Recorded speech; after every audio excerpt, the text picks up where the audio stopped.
I'm Will Slattery, and I'm delighted to be joined in studio for our rugby extravaganza today by Bernard Jackman and Cian Tracey. Lads, how are you? Good, thanks. Just watching the warm-up there, Tupolatu and Suoli featuring heavily, and I can't wait to see those two go bang each other. Yeah, a bit of verbals back in November. Cian, are you excited? You know, has the Lions enthusiasm, have you got swept up into that?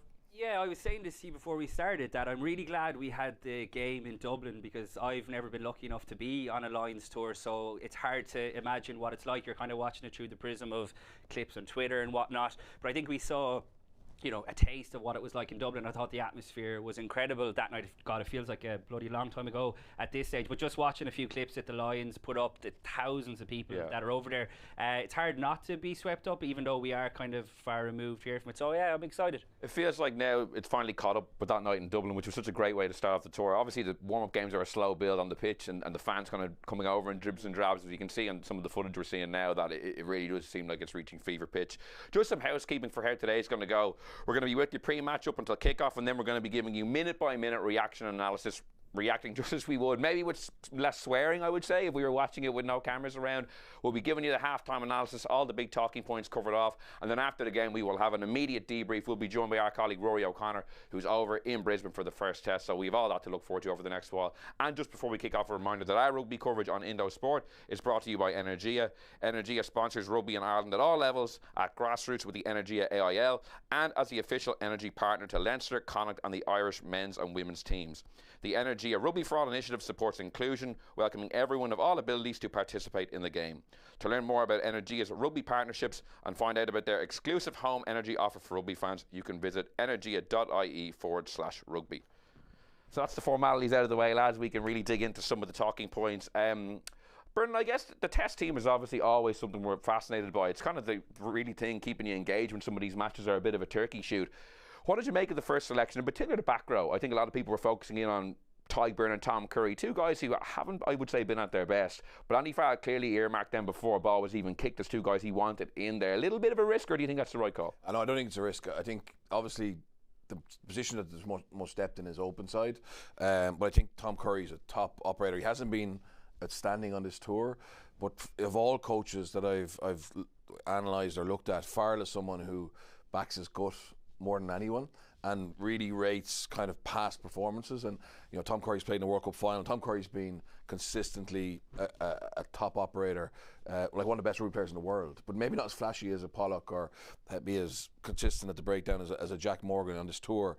But I think he trusts him. He's big, powerful, and he'll do a good job. There's no doubt there. I think the interesting one is, I think he only went into this tour without proper balance in the back row, and hence we're having a debate about Burno or Chesham at 6, when I would say neither of them are world-class sixes yet or anymore. Like obviously Burns a world-class player, but I think his best position is second row now. But because the line-out's been struggling during the tour, I think they've gone for that safety blanket of having a lock at 6. And interestingly, probably the biggest fear for them, and what Joe Schmidt would be targeting, is the breakdown. And then have they got enough legs in that back row to win that breakdown battle? You know, would they be better off probably giving away a little bit of line-out power to have, you know, a Morgan or a Ben Earl in that back row as well? Australia, like Harry Wilson and Fraser McRoy, like Harry Wilson's playing 8, but he's kind of more of a 7 as well, or certainly his strength is on the ground. So like that's an interesting dynamic going up with the two different back rows. Yeah, and I do think though that Tyburn was always going to feature, because I totally agree with you. Test match animal. Exactly, and like we've seen this so many times over the years from Ireland. Like a lot of supporters get frustrated sometimes with the way Andy Farrell picks, but more times than not he's proven correct, because he knows that the guys can deliver on the big stage. The fact that Tyburn is playing 6, I think, is what a show of faith it is in Joe McCarthy. I think it kind of got glossed over when the team got named on Thursday, because I don't think Joe McCarthy would have been in a lot of people's teams this time last year. I think a lot of people would have said Tyburn and Maro Toje looked like a really good second row partnership, but Joe McCarthy has been probably one of the best players on tour. He is the youngest player to 23. Starting tonight, yeah, just shy of Ollie Chesham and Tommy Freeman. They were all born in the same year, but he is the youngest. He's actually the third youngest in the overall squad as well. So like that's a big show of faith behind Henry Pollock and Finn Smith. So I think McCarthy has been brilliant, and the fact that Andy Farrell is pushing Tyburn into 6, because I would agree, I'm not sure it's his best position anymore. You go back, it was at the last game I think he played there was against Australia in November. He's been brilliant for Munster and Ireland in the second row. So I think that's as much about how well Joe Joe McCarthy's been playing. It was funny because he started against the All Blacks, Argentina and Australia at 6th November, which like that was not a good November for Ireland. So it's funny, and he started the last test in South Africa last summer as well. It's funny that he went back to it. But you're so right about Joe McCarthy, Bernard, because if you're looking at guys on the team sheet here who maybe came a bit of bolters for the test team, it's probably Ellis Genge and Joe McCarthy, maybe two of the more unlikely selections from the start, and they both made really big first impressions. Ellis Genge in Dublin and Joe McCarthy against the Western Force, and they probably haven't been quite as hitting that heights, but it shows the value in a Lions tour when they're playing every couple of days and they're moving around a lot. If you can make a real striking first impression, it's hard to be dislodged from the team. Yeah, and Genge did, as you say, against Argentina with some big carries, and I think we've seen the Lions play a lot of wide on this tour, and I think Farrell has been stressing the need to be more direct, and particularly with the way Russell plays and how he brings forwards into the game off an edge. I think having the power of Genge is massive, but also I think as a character. I think this Lions squad maybe lacking a little bit of character, and Genge is that. That's why on Farrell maybe. Yeah, for sure, 100%. There's no doubt that's been part of the reason why he's go over there. So because of his leadership quality, obviously he's captained his club team, he's captained England.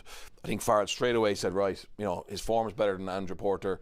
He's more dynamic. I want him in. And likewise with McCarthy, once he played that game against the Force and he showed a bit of, I suppose, power and explosiveness, it seemed like he was locked in. And James Ryan never really got a chance. You know what I mean? Never really got a knock after the URC final, I think, really held him back. It feels like his tour hasn't really got going, right, which is unfortunate. But I think you're so right, Bernard, about Genge, because I think one of the biggest things I've taken from, if anyone's been watching the behind the scenes clips, is how much of a leader that Genge has been. And you go back to the Argentina game as well, that he's been acting like he's been a veteran Lions tourist, really, which is a brilliant thing, and I think that probably worked in his favour as well. But overall, it looks like a pack that's been picked to brutally bully, I think, Australia. You look at, obviously, the players that they're missing.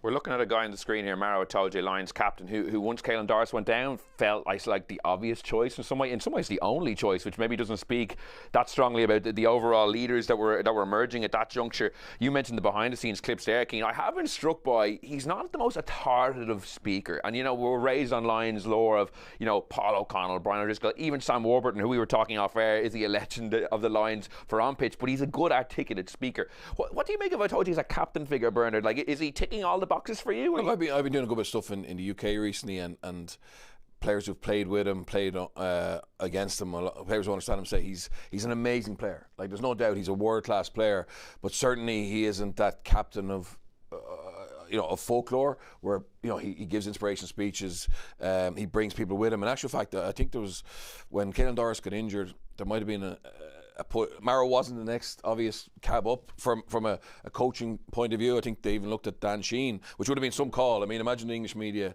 if Dan Sheehan was made Lions captain for the tour when he hasn't really captained. He captained Leinster in a game or two. Ireland and Cardiff, didn't he? Then Ireland and Cardiff, yeah. So, but he's not, like, it would have been, the safe call was to make Maro captain and then put people around him, the likes of Genge, the likes of Bundy Aki, etc., who can have an influence and drive the team forward. I think the big thing about Itoje is that he's only become England captain lately, and there would have been a big call over the years, and coaches never picked him as captain. Yeah. And remember Eddie Jones famously said, "Oh, he's not a captain, he's not a leader. Honestly, he's a great player." But and at the time, people were like, "Oh, this Eddie being Eddie, how dare you?" But now having seen a few behind the scenes clips, because he's a phenomenal player and is playing great rugby, but it's interesting. It doesn't, like, you think of a second row, you almost think, they have to be a great captain. Yeah, and also look at the problem was there's not a huge amount of people on his tour who have massive Lions experience. So he's a third series Lions player, obviously always guaranteed to start.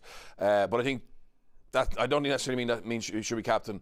I just think we need to talk about Australia here. Like, I rate Joe Schmidt massively, right? Yep. But like, when you look at his team and you look, it's hard to say, Jesus, they've had 2 years to prep for this. They're kind of going in, obviously they had an injury at 10, but they're going in without Will Skelton. Tupu has been disillusioned. They're scratching around for 6. A huge loss. Palatini's a huge loss. That's an injury, but realistically, unless Joe, this is the greatest ambush of all time, if he's hidden the whole plan so well, played average against We're all Fiji. hoping he has. Yeah, I hope he has. I hope they go out and have a cut off them. Yeah. But it's just so unlike Joe, because normally you can see Joe's ambush coming. It's not an ambush. You can see his plan coming to fruition, piece by piece. Whereas this is going to be just Well, they've only had one game. Like, that's why we go back. I'm surprised he didn't organise a second warm-up game. But because he's had time to organise it, this is obviously what he wanted. Yeah. You know, but again, it is surprising to us.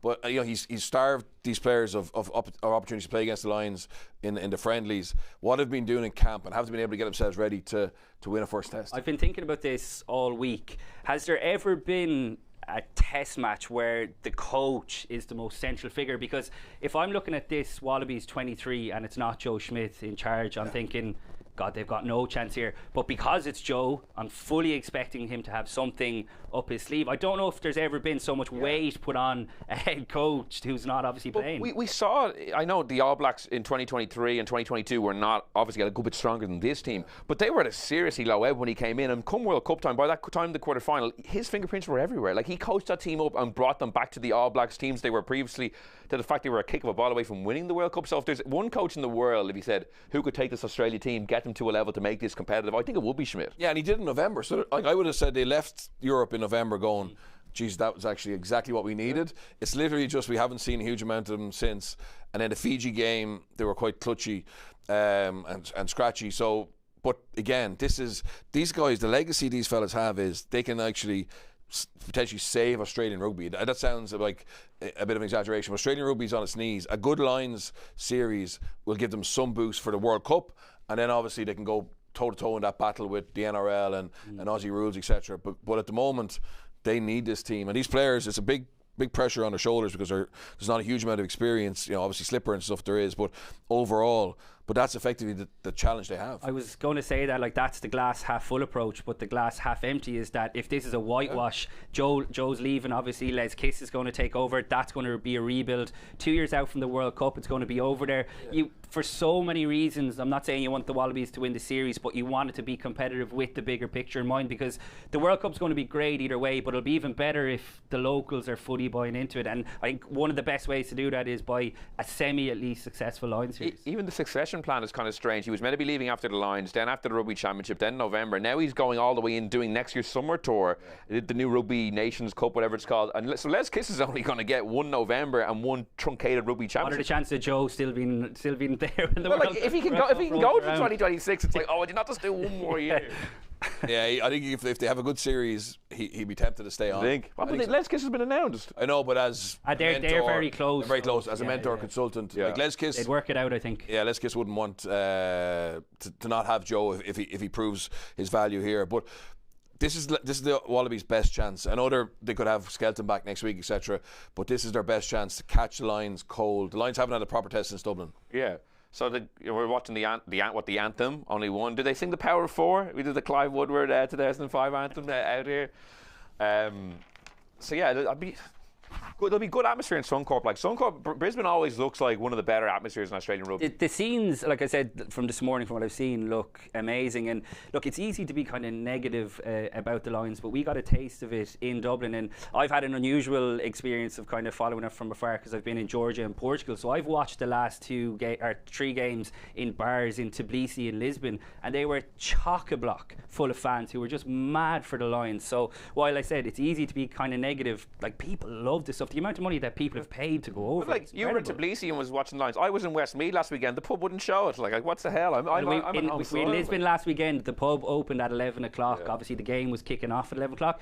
There was a queue of Irish lads out the door. The barman arrived to open up, and he said, lads, I can only open up if you give me a hand to set up the pub. So in the Irish lads go, taking the chairs off the tables and getting it set up. So like I said, it's easy to be negative, but the Lions is a big deal. But I agree with you, Birch, like, this is the Wallabies' big chance, even allowing for the players that they're missing, because you'd imagine the Lions are going to get better as well the more games that they have. Just one reminder that I forgot to mention before we start, please send in any comments or questions for the guys on YouTube and I'll get to them. One comment actually, it's funny, just before it kicks off, I really feel sorry for Caelan Doris from CB on YouTube. Like, if he's watching this game, that could have been him captaining the team. It could have been him running out. Made for life as well, Lions captain. Must have been a tough summer for him. I don't know what he's been up to, but but I think of all the players that I know, he's probably one of the most relaxed.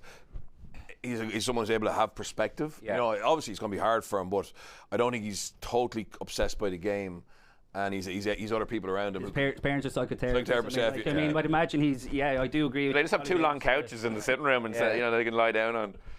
So game's starting now. So this is where we go into, I suppose, watch-along mode and transition out of kind of punditry mode. So I suppose we're just going to be watching it, saying what we think. So yeah, big one is Ben O'Keefe, the referee. He whistled the Lions off the park. Yeah. Kiwi ref Joe Schmidt will know kind of his. Piardi next week as well. Yeah, with Dominic. How is he getting a Lions test? Yeah. He's been at the centre of like 3 or 4 huge blunders this year. Like it just shows you the lack of depth in refereeing. Yeah, Piardi's bang average, but is there no French? Have the French receded? Like Brousset is brutal. They're all taking up jobs. Coaching, the coaching, more money in coaching than refereeing. Yeah. And to be fair, I like Amusha Kelly. I don't know what you guys think of him. He's one of the best. I feel like I like him too. Yeah. And he has this ability where if he's involved in a game, it's like remember Nigel Owens, his games as he used to have taken a life of their own. I feel like he's kind of doing that. And like Ben O'Keefe whistled Tyke Byrne, I'm pretty sure a couple of times. He did, yeah. That game. So like that's. Yeah, they were fairly blatant. But it's going to be big, like because we've already discussed that the Wallabies are going to go after the Lions on the deck with Fraser McRoy. So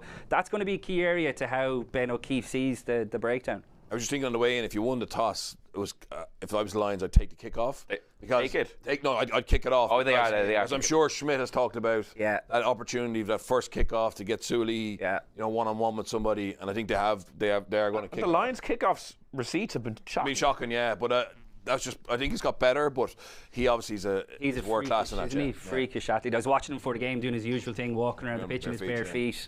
The hopes of a nation resting on this guy, really, don't they? That's what he was signed for. Yeah, absolutely, yeah. The Australian Rugby Union are broke, and they signed Sue Lee to make him competitive.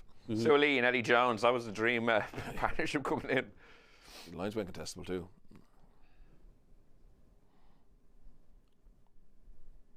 So what are we expecting to see from Australia early, George Bernard, do you think? Massive amount of kicking. They're playing here in their half, but they're only going across to the 50-metre line, I reckon, to the box kick. They'll go one more phase. There'll be a penalty there. So who's that? That's Curry, is it? No, Tyke Byrne.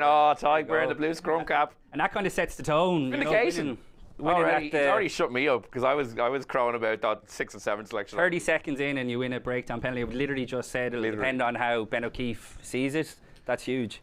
Now, is this when Jack Conan goes to the corner? That's what he usually does, isn't it? And this is No, you've got to take the points. Arrow's taking points. Yeah. Got to take the points. What a start, though! That's brilliant. And not only the points, but as you say, that talking point pre-match about the selection, there's a region, painting the right pictures and all that. Yeah, but just tactically. So from the kickoff, they kick it quite shallow, and all Australia had to do was play one face to the right to go to the 15 to be able to box kick. But they went to go to the left, played 2 average phases across, and just going, they're on the back foot, not getting any momentum to carries, and someone like Tyke Byrne would just go and attack that.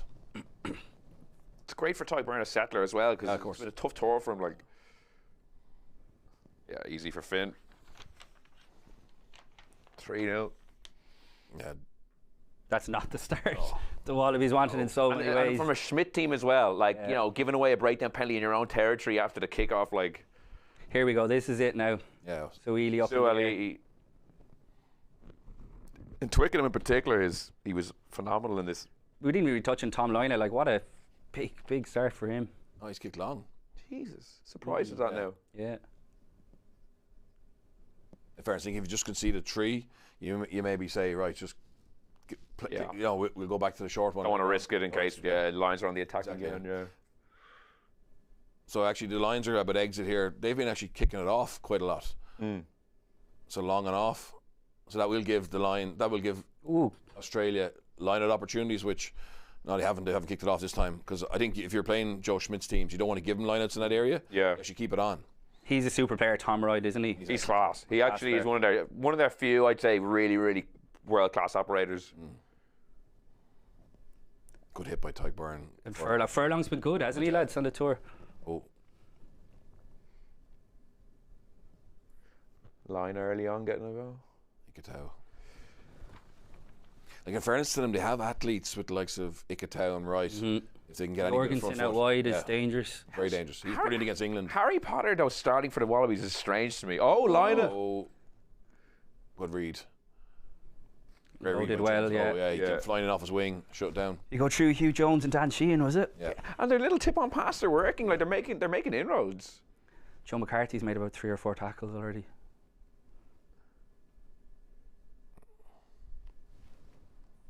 Better from Australia, isn't it? Yeah, no, that was a good pass to play.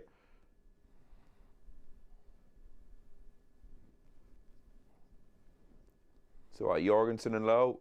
Oh. Just about. Oh. It's a good start from Tom Liner, though. A couple of nice touches, I thought. Yeah. He's actually a very good kicker. Mm-hmm. Apple doesn't fall far. No, his father, what a legend. And it's funny because he born in England, goes to Australia. Like he is English. Yeah, he was in the Harlequins Academy. Yeah. And then obviously his brother playing for Italy Yeah. via Queens as well. Yeah. Like it's a, But he decided he wanted to go back and be a Wallaby. yeah. Because he was in the English system.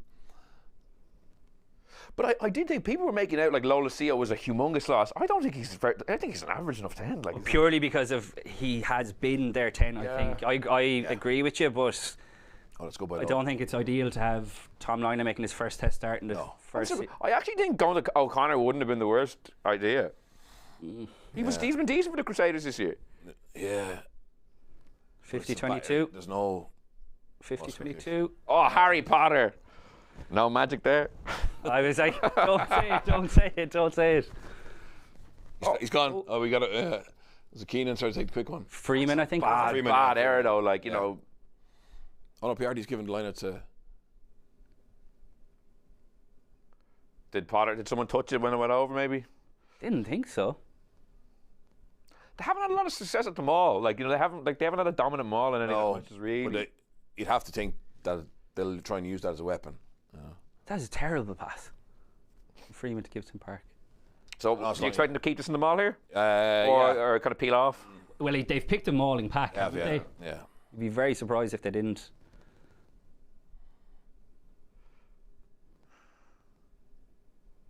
It's hard. The truth to the front, it's quite hard to get a good maul off the front. They probably have to play off this. Use Tupolatu. Who needs to be more direct today, doesn't he? Yeah, he does. Don't think he's going to... Oh, he does. He plays. That's nice. Good carry. Poor miss by Sueli. Yeah. Like that's like extra 10 metres. Yeah.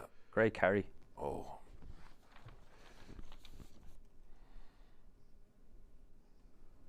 They're into their shape here now. Massive bit of defence here for Australia. If they concede a try here. They're goosed. That's a penalty. Oh, it looked like a penalty That's to a me. penalty. Oh, the other way. And McGrath, yeah. Fraser Fraser McGrath got in over the ball. Looked like he was in at the side. Yeah, looked in and around the ball, but we'll see the replay here. That's a big defensive step Yeah. because Huge, the Lions were on the front foot after that Freeman carry. It was great carry, wasn't Furlong it? had a good carry as well there. Penalty each at the breakdown. Yeah, I want to see the replay of this one though.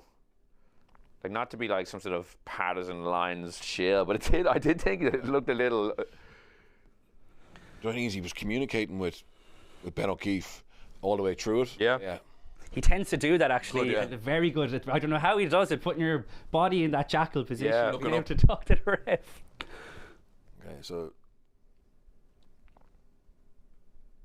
Oh. He's Kind of starts in the gate and gets shoved around. I think he's lucky.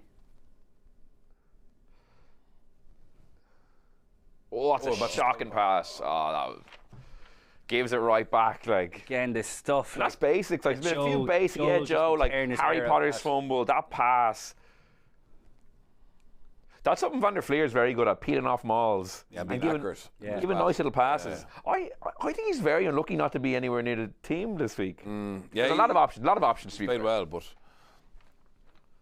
I think they just feel if you're going to bully Australia, Curry is a little bit more muscle. Interesting conversation for Andy Farrell, though, isn't it? Like someone what? like Josh Van der Fleer, who Yeah. like, is your automatic pick for 7, and then you come to the Lions. And look, I'd say Josh. We spoke about Caelan Doris. Josh is like the utmost professional. I'm sure he'll be absolutely fine, but I'd be fairly obviously annoyed if my head coach and he's played well on this tour because, like we said, Curry is a bit of a reputation pick, isn't he? But I agree, it's picks to do the physical damage that maybe He's a Josh. big man. So free kick off the scrum for early push. Lions go quick. 40 yards out in Australian half. Oh, that's a nice play by Furlong. Oh, it's good. Oh, Brilliant. brilliant, Russell. Sheehan. That was lovely by Russell. Yeah. To be very lovely with the hands. Tyg Furlong back in his carry playmaking by best. Gane. And staying on his feet. Yeah. Good clear out as well, low and Furlong. Play there. Advantage. Yeah. So you have a 3 points guaranteed. I'll go forward by low. Oh, Oh, what an man. offload. No, he's just One more recycle. Oh, he got. Oh, nice Furlong, great hands. No. Oh. That was a nice try. Great try. Tupoledu back in Australia. Great try. But the build-up play there, so that was off a free kick. Yeah. And within one phase, Tupoledu carry, they got the perfect shape at Furlong with Finn Russell out the back, good decoy lines. He gets his hands free, puts Dan Sheehan through, and then you just had the variety. I mean, even that pass from Furlong. But later on, little bit of luck from low in the build-up, but the ball kind of pops back. Yeah, but Genge picks it up off his toes. Yeah, Genge Genge was is very good. well to pick it up. Yeah. This pass, I know he had advantage from Finn Russell. Was the ball from low kind of just pops out. But what? Yeah, so basically Russell comes back and he does the old dummy to crossfield kick. That just brings the defence in a little bit more. You see it here. Three. How many players did he take out? And then he throws 1, 2, 3, 4 players. Lovely pass. Beautiful. Beautiful. And you mentioned it there, but you wouldn't underestimate Furlong as a tight head prop having the ability to catch and give that ball. Like not most tight heads wouldn't be able to do that. They would just probably chuck it up, having gotten a surprise pass from Gibson Park. Look, I spoke to John Fogarty about Furlong before, and he said he just needs games. And like he hasn't had a huge amount of rugby over the last year and a half. His form hasn't been brilliant, but he's just got enough game time over the last 3 or 4 weeks. Obviously, this is like mentally as well. This is a challenge that he will revel in. Like he's had so much rugby, so many big days. And it's great to see him back in form. Because there was talk after that Leinster Bulls game, when he didn't play in it. That's right, would he play? Was he minding himself, and to be fair, he does look sharp now. Yeah, he's looked very good. That's the worst possible start for Australia. Like to say the least, obviously, but it's also like an error-strewn start. Yeah. Like now you're thinking, what's this going to look like at half time, They need to just, But it comes from an Australian line out where they run a disastrous set piece play, then a scrum where they give lines a free kick, for an early push. They're giving lines such Hugo. Yeah, that's it. That's what he's picked for. Jeez, he had a rough time of it, didn't he? Yeah, just the headline alone. Yeah. I couldn't get off the jacks. It's like, geez, you need to put that in the headline. Like. Before that piece had been released, when I was watching the game last week, I was watching with John O'Sullivan from the Irish Times over in Lisbon. I was like, Hugh Keenan looks very skinny. The jersey was hanging off him, and you could really see the effects that it had.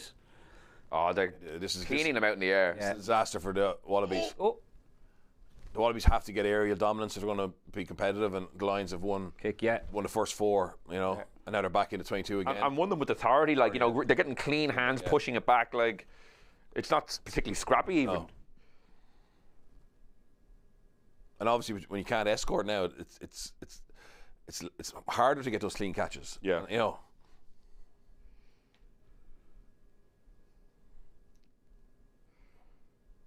Oh, scrappy again. Good pressure from the Lions. Yeah, just make them exit and go again from about 10 metres, 10 metre line.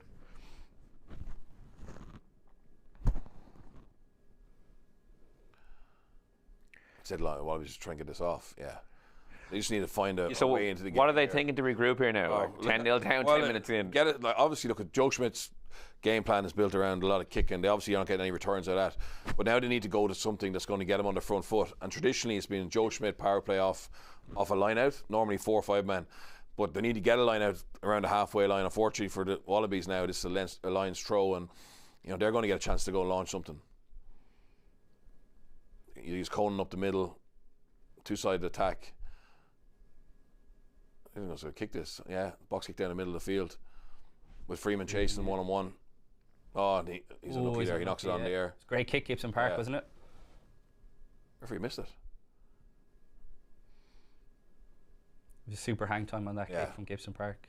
Underrated skill of his, because we always speak about the tempo, the speed, his pass, but his kicking. Yeah. But that's going to read a few comments out, lads. Yeah, Doug saying Ty Burners everywhere. Yeah, unbelievable start. PJ saying, not saying Van der Fleer was robbed, but in the same period that everyone is saying Curry was unbelievable, Van der Fleer won World Player of the Year and was Autumn Series Player of the Year in 2023. Yeah, I agree. I thought Van der Fleer was hard done by. So a few people coming in. Yeah, keep your comments coming. I'll try to get to a few. Someone's going to say something there. Sorry, I didn't mean to. No, just that play that the Lions played is such a Joe Schmidt play where you just bang it up off a short line into the middle and then box kick from a midfield ruck with a shooter. It's so hard for the players in the backfield to deal with that. And in fairness to Freeman, he probably feel he could have won that in the air. Do you think that's a bit of mind games from the Lions, Farrell and Andrew? Yeah, 100%. Joe, bit of throw a bit of plays at him. Like, why not? And also, it's a really good play. You know what I mean? So who designed it? Who cares? Just execute it. Line scrum has been very good. What are we expecting? So a free kick each now. Yeah, there's no actual scrum yet. Like, you'd expect the Lions to have the edge there, would you? Yeah, I think so. What do you think about Bell being on the bench? What's the thing? I think it's to try and give him a bit of carry in the second half. I think the game could be over. No, I agree. And like even Joe Schmidt's comments about if this was the third test, Skelton could have played. Yeah. Like I think this is their third test. You know what I mean? Like you win, no use having them for test. You try and win the first one, and you worry about who's. That could have been maybe what he was saying in the media. But Joe Schmidt also said Lalacio took a knock, and he's now has neck surgery. And Schmidt says a lot of things about injuries. Like, I was very surprised. Obviously, Ulster fans looking forward to seeing Angus Bell as well. Yeah, so that's a chance. So basically, what's happened is James Lowe's kicked that dead. Lions trying to bring his left foot in off open play. He's kicked it dead. So now the Wallabies have a set piece in the. It's coming halfway, Halfway. But again, perfect attacking opportunity. You got to launch something here. Yeah. Bit of a mixed tour for James Lowe so far. Again, another guy who had an unbelievable first impression, and it's probably he was going to be since Duhan was so bad at the start and Lowe was so good. And his left foot is that was done. I think his left foot is usually so important. Like Van der Merwe's game in Dublin was a complete. Like I think in hindsight, Van der Merwe, I think. Darcy Graham would have been a better option, particularly the way Farrell's teams play. Of course, like Duhan is brilliant north-south with the ball, but he's not your Messi coming off your wing. No.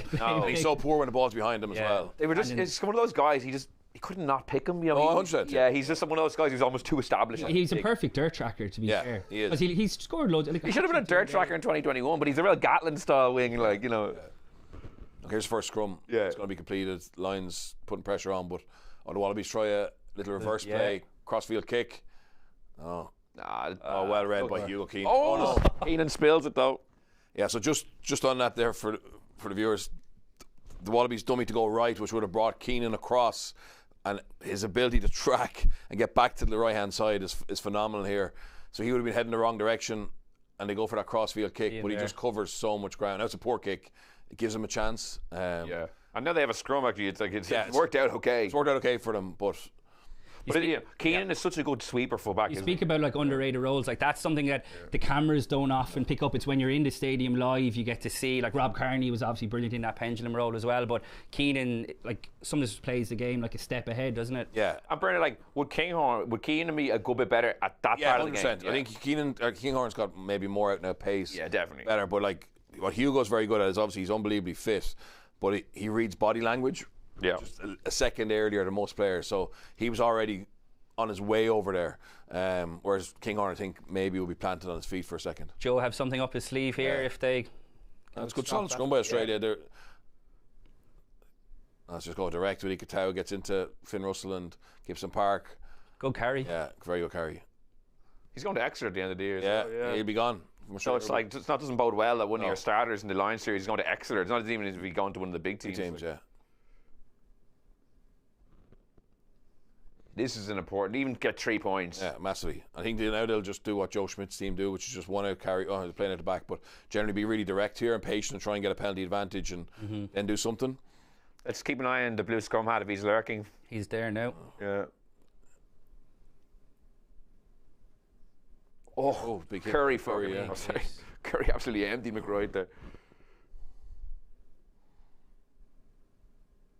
This is better from Australia. Yeah.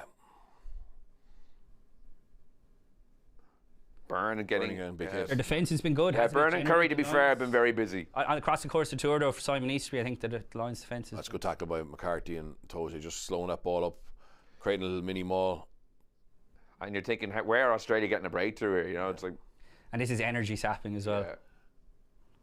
But I think this is the thing about Lions' defence. Once it goes past 3 phases in this tour, they look really comfortable. Yeah. You're looking here, there's no space, but I think the Wallabies are just looking for a penalty. Burns on that, is he? He survived it. Yeah, turnover. Ty Byrne, another turnover, brilliant. 2 turnovers for Ty Byrne now. Outstanding. Test match animal, Will. Yeah. Test match animal, for sure. What a kick that is as well. We have people watching from the Cayman Islands. We have people watching from At the Boy in Mead. Not exactly the same, but it's still good to have a cross section of viewers. That's a huge turnover, though. Not that Australia were going anywhere, but just but they had field position. Yeah, it's the psychological win as well. That Australia first sustained period of pressure, and Ty Byrne turns it over. And you know what about Byrne and Curry? Reminded me. You remember the story when Ireland played in Chicago in 2016, and Schmidt picked Carney and went to him before the game. He was like, "We need one from you today." I feel like that's what Farrell was saying to Ty Byrne. Like, I'm picking you, but I need one from you today. That's a good line out throw by Dan Sheehan to Toji at the back. Use Conan to carry up the middle. They've used him twice now like that, haven't they? Oh, that's a nice play. Oh. Going offend. Oh, yes, try. Oh, try for. Oh, no, good tackle. Oh, he was held. He was held. I don't know if he was. So that might be coming back. The referee's given a try, but he'll go to the TMO. Speak about James Lowe there. Like, he is so good at that link play. Once he makes the break, his head is up trying to look for the... Yeah, like Duhan van der Merwe is probably going to try to finish that. Yeah. That was a beautiful two-phase strike play by the Lions. Line out off the back, hit Conan up midfield, and Gibson Park dummies to go back right, but they were always going to go left, and same way, Tupolatu out the back. Lovely pass. And then just that sweet play. And Low up against a weak defender is always like... His fend is... Yeah, his fend is so maybe... Don't know, is he held? He doesn't release the ball. I don't release the ball. I would be surprised if this wasn't disallowed. Great tackle by Jorgensen. Are they checking it? Yeah. Shot clock is ticking. He doesn't. Oh, no. But he can still check it. Okay, hang on. Where's he? Tom Clarkson there? Line. Nice holiday. They checked him, have they? Yeah, for me, he doesn't release that ball.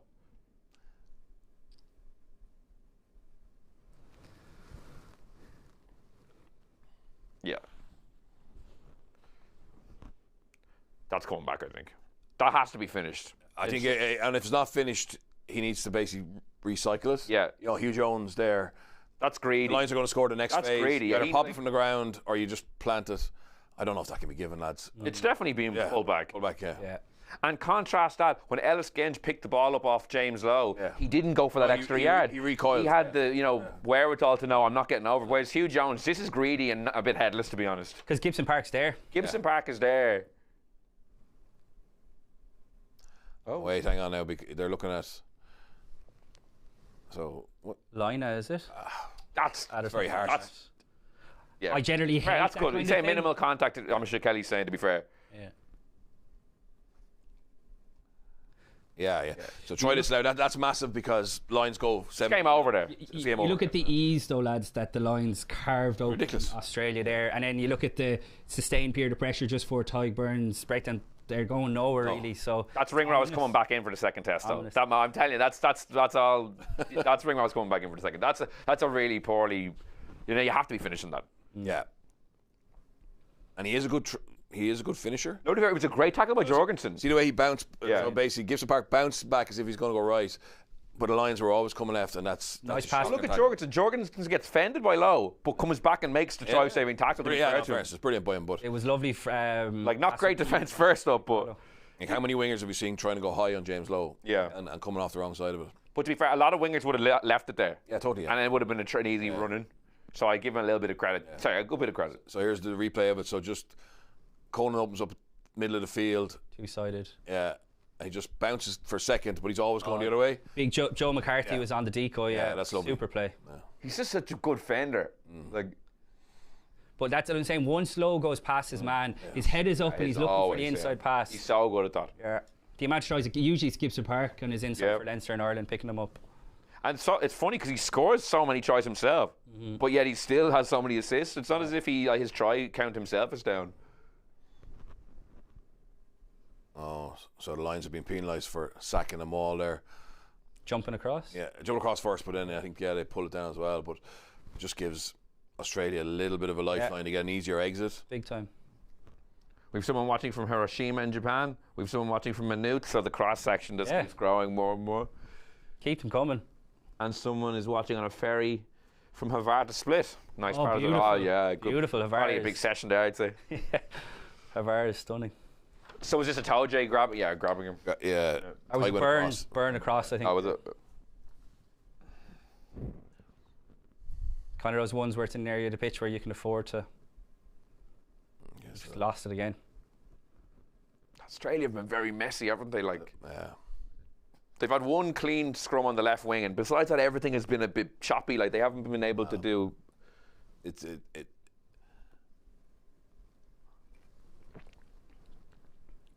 Oh Jesus! Oh, it's risky. They're taking chances. Harry Potter.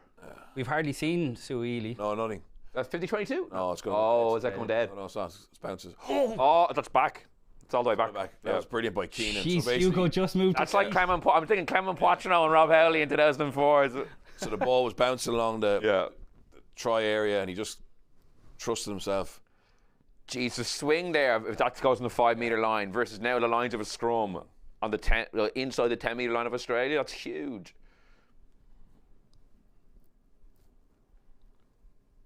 Oh, he shifted. Oh, like it could have easily come off his leg. Did well. It's a good attacking platform here now for the Lions as well.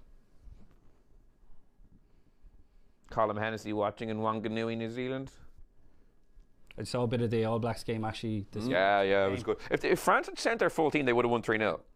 The benefits that the they're French get from that tour. The French are the most selfish, myopic rugby nation. Unless they want to play with themselves in 20 years' time, they should be trying to grow the game. I don't know what you think. Yeah, but the top 14 have such power, and the length of the season there. I actually think it works out as long as they can keep the Kiwis happy. And I know they're not happy with this tour. They're absolutely fuming. But realistically, for me, South Africa and France have the most depth going into 2027. This tour has been good for France. Yeah, I know it's been good for France. And my point was, I knew they'd be competitive because they have so many good players. Yeah. But it's just, this could have been a locked and loaded global heavyweight contest. And I think and they just don't care. No, the amount of lads that are banged up after the top 14. I see Entamack and Jalibert both had surgery. Yeah. Stuff. I think you obviously know, Bert, from coaching over there. Like, it's just a brutal. The schedule should have been maybe tweaked to maybe accommodate. I'm not saying the lads should have played after the final and gone. I'm just saying there should have been a concession made for a 3-test series. When's the last time they had a 3-test series? Maybe 10 years ago. Yeah, but put yourself in the French person's shoes. Six Nations champions, European champions. You know. A lot of talent. They don't feel too bad about themselves. I know, they don't care. That's my point. Yeah. They should care, though, about the health of the overall part. Unless they only want to play it in the top 14 and they only want to have, like, their own good part of the game, like, which they, like... I don't know. Maybe that's just me being very naive, which it is, but... No, blindside.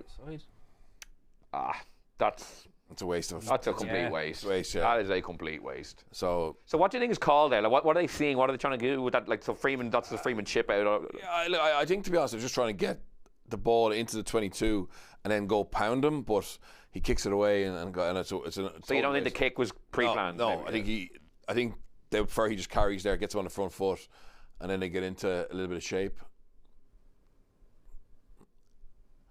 Lions going to go for crossfield kick. That's why it's 22. That's not a great too long. Kick. Yeah.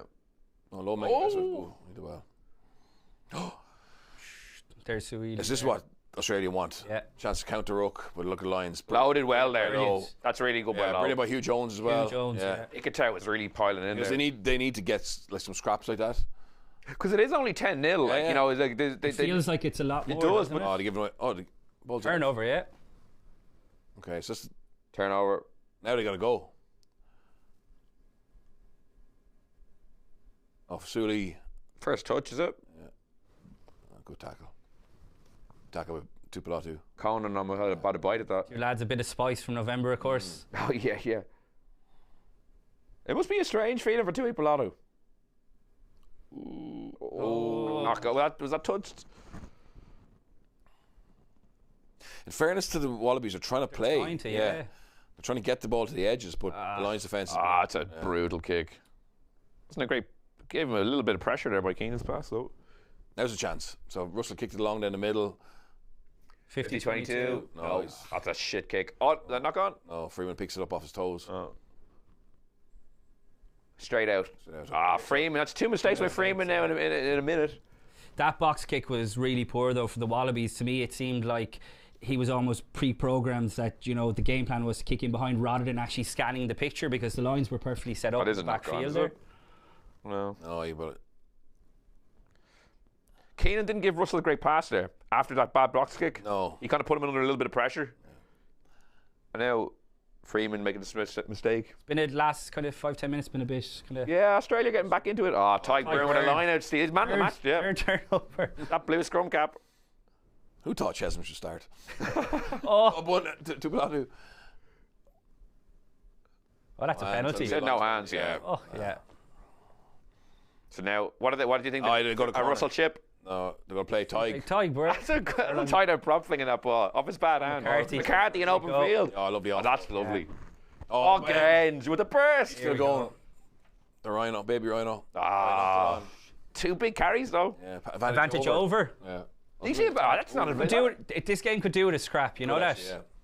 The Wallabies could do with just getting in under the skin. Advantage over. You don't often see that quick. No. The Tig Furlong skip pass. It's been a while since we've seen it. Yeah, absolutely need this. We have a guy, Rian, in Vancouver, saying he's surprised Marcus Smith made the squad and saying Crowley would have been a better option. Don't think he was ever. I think we were never. Marcus Smith is a surprise, but I don't think Crowley was. Oh no. Was there ever a world where Prendergast would have gone? Yeah, the world about if they beat Northampton. Yeah. Well, yeah, he was going. He was going. You think? Yeah, he was 100% the whole discourse around Sam Prendergast has been started by the Lions head coach, who I have no doubt was hoping would fast track him into the Lions setup as well, and obviously didn't go well towards the tail end of Six Nations and then the Northampton game as well. I think realistically, if one of the 10s had gotten injured, obviously Owen Farrell's there now, but George Ford probably would have been a really good call up, and they'd probably like to have George Ford, a guy like George Ford on the bench today. 100%. He's playing good rugby at the moment. He's really very good. But I don't agree with the English notion that he's the best player never to go on the Lions tour. Tell me which tour he should have gone on. There's not one single. His best rugby coincided with non-Lions years. There's not one time when he. But I think this is probably the one. Realistically, just because Marcus and Finn are both, they're not nailed down yet. Finn Smith's got unbelievable potential. Marcus is a very exciting player, but I think this one you really only had Russell as that established 10, whereas the other tours you've Raj, you've Bigger, scrum penalty, you've Sexton, you've Farrell. Like I agree with you. This is the only Lions tour I think that George Ford probably should have been on compared to for the people pushing. People seem to forget in November against the All Blacks. Remember the All Blacks game? He was a complete disaster at the end of that game. Against Australia, he came off the bench and was a complete disaster as well. So he has played international rugby this year and hasn't been great. Yeah, true. But he was great for Sale. What are we seeing here, Birch? Your scrum. Your scrum doctor over here. Oh yeah. So Ellis Genge just gets bent in. He's not happy with the bind. Alatoa's blood spilling out of his head. Right. Mike Lalato's brother. Another scrappy line out. I told you should have snagged him there. But it's shit ball. It's terrible ball for McCarthy. Crunched. He's been very good. He has been very good. Yeah. Fair, the Irish side's going pretty well. Really? Lowe has been a little untidy. Yeah, but he still has that moment where he creates what should be a try for Hugh Jones, you know.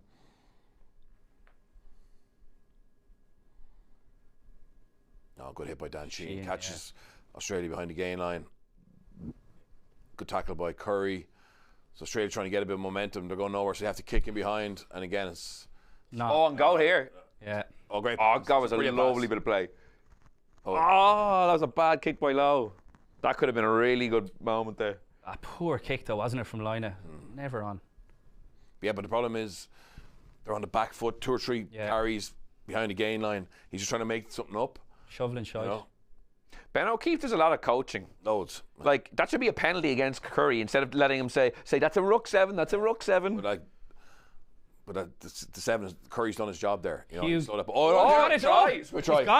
Wow. Australia, Jorgensen in the air. Game on now. Yeah. Out of nothing. Could be 17-0 and all of a sudden you're looking at possibly 10-7. Hugo was in the air, beaten. Yeah. And he's been rock solid so far. Last 10 minutes, though, Australia have been getting more scraps and lines have been... And a classic Joe Schmidt, like that's what they would have been looking for, Birch, isn't it? One-on-ones. Yeah. Only 20, Jorgensen as well. Yeah, he's a great player. Yeah, he's quality. Yeah. Was picked in the World Cup squad and tore his ACL. Like, he was... That's a super box kick. Look at the hang time. It's outside the 22. That's a great catch. Straight from Keenan's bread basket, like. And in fairness, once you win that going forward, there's no one in the backfield. You see Finn Russell tries to make up the ground, but Keenan actually wins it, though, you know, and Jorgensen actually rips it. That's really good. And the beauty of the kick obviously being landing outside the 22 is it makes Keenan doubt because he's not in the 22 to call the mark, so there's like a split second doubt in his head, and it cost him a fair play. It was great box kick, great finish. Wide. But they'll take so much confidence. Huge, but great for the match as well. Yeah. Like, all of a sudden it's a real contest. Yeah, it's like Hugo had done the hard part, didn't he? Robbed by a 20-year-old. Game on now. And that'll help Australia settle because, I mean, to concede so early, to have the line break from Hugh Jones, not really have anything go right for them. Gee, that Jones moment could be a real massive. Like the game is done. I would think if it's 17-0. 100%. Just trying to see if we get some stats here. And now it's the Lions who need to settle down, and just get a bit of play back. It's kind of against the run of play. Like, it's just an area collision that's lost. It's not really a defensive system error. Yeah. That's where your experience. Let's just keep doing what we're doing. Let's keep winning collisions. Let's get it. Red zone entry points. So the Wallabies actually have 59% possession and territory, which is a slight surprise to me anyway. Oh, lovely by Russell. Again, just wants the ball in his hands. Calls out to back off Genge. It's funny, that's a tackle by Freeman. Nick Champion de Crispini. He hasn't been involved at all. No, he hasn't. On the short side, it's on. That's good. So that's where Gibson Park is so good. If the short side is ever under-resourced, he's just able to go down there so quickly. Yeah, Bigger giving him the props. Okay, yeah, that's nice shape. Oh, they have him here. Oh, jeez, that pass goes to hand. Hugh Jones. Yeah. Loose, very loose. It's good play though. The Lions' attacking shape is actually shortening that Wallabies defensive line. Oh, it could be. That was very close. Oh, I thought that was a turnover there. Be clean. That looked like a turnover. Oh, I thought he was going to offload that. Yeah. Good carry though. Good carry. Yeah, but he gets over gain line furlong. Tubalado with shape out the back. Russell. James Lowe popping up in the opposite wing. Yeah. But him coming across like that, it shows how alert he is. Like. Good from Byrne there. Yeah. Lions are on the front foot here. Even getting a tree out of this to settle down. Oh, nice play. Furlong at the back to Russell. Crossfield kick. Oh, it's on space, Joe. He could have jumped for that, no? Oh, Jesus, they're off the hook. God. Oh, that's it. He's calling for it. That's not. He knocked that on. You don't often see Joe McCarthy out in the tram lines a little bit more this tour, but no, he lost it. No. God, McCarthy was in so much space there. It's probably a poor kick. I needed a bit more sympathetic. It's a second row in the wing. He actually didn't need to kick it into the dead ball area. He needs to just kick it to him. Yeah. He was completely unmarked. Yeah. Like that's another massive missed opportunity.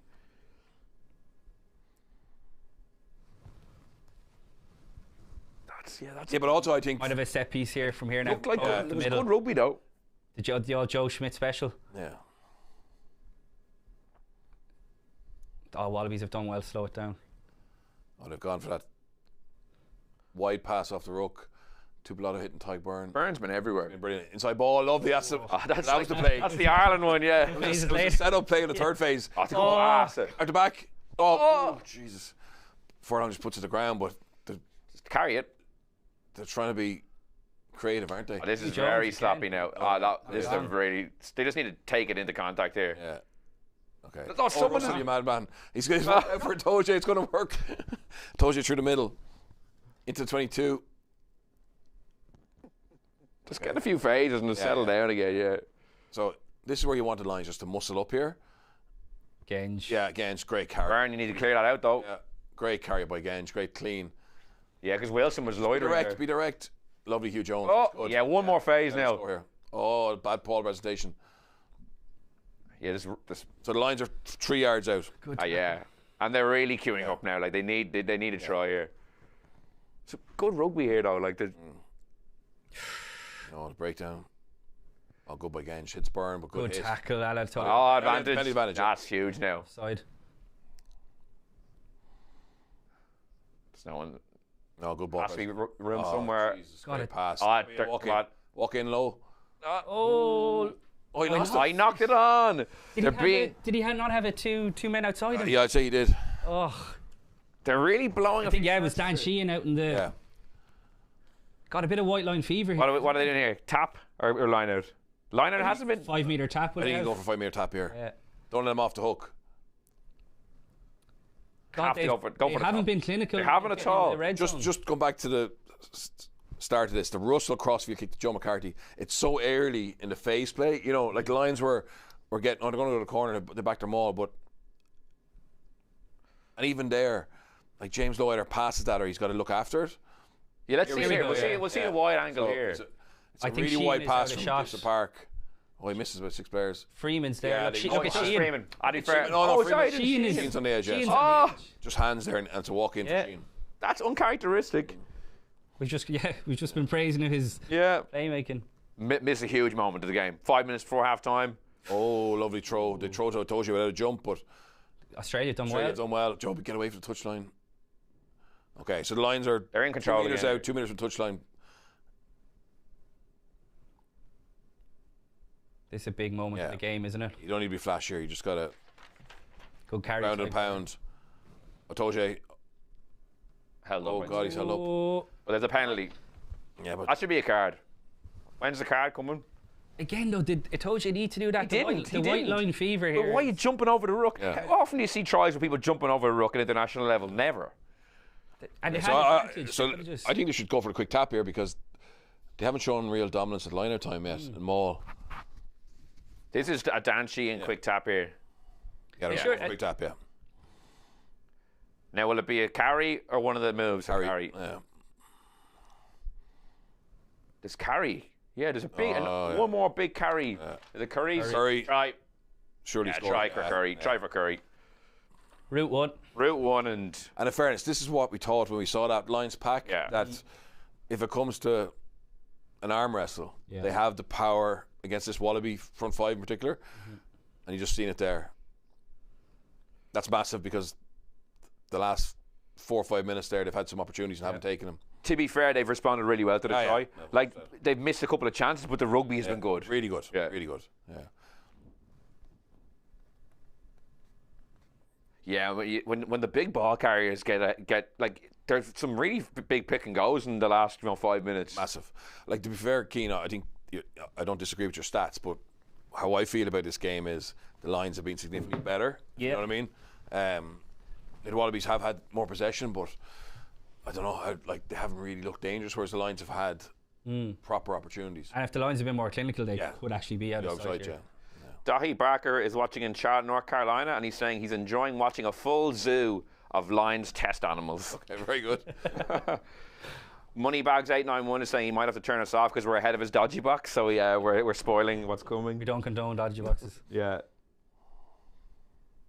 And we have Christopher in the Philippines. They were really going. Another great spot. Yeah, have you been there? I have. Lovely spot. Manila. Oh, the there you islands. go. So they went for the short kickoff. Sualiti. Who got Burns Who injured. got injured? Burn. Burn fell down, but he did enough to win that area collision. Hopefully he's all right. He's been. Yeah, let's see how banging the head. So he came out a good hit on Genge.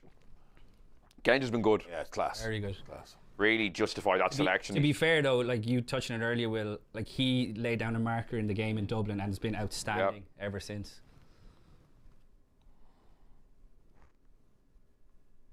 Oh, well done, that Sheehan Sheehan. So, scraps. Sheehan's starting to get a bit more prominent as well. oh, lovely Conan by late ball. Oh, very late. Hands by Curry. Could be on here. Yeah, could be on now. Out the back. Have a carry. He's got good feet, hasn't he? Tupelo. Great feat, yeah. I don't know. No. Is that Oh.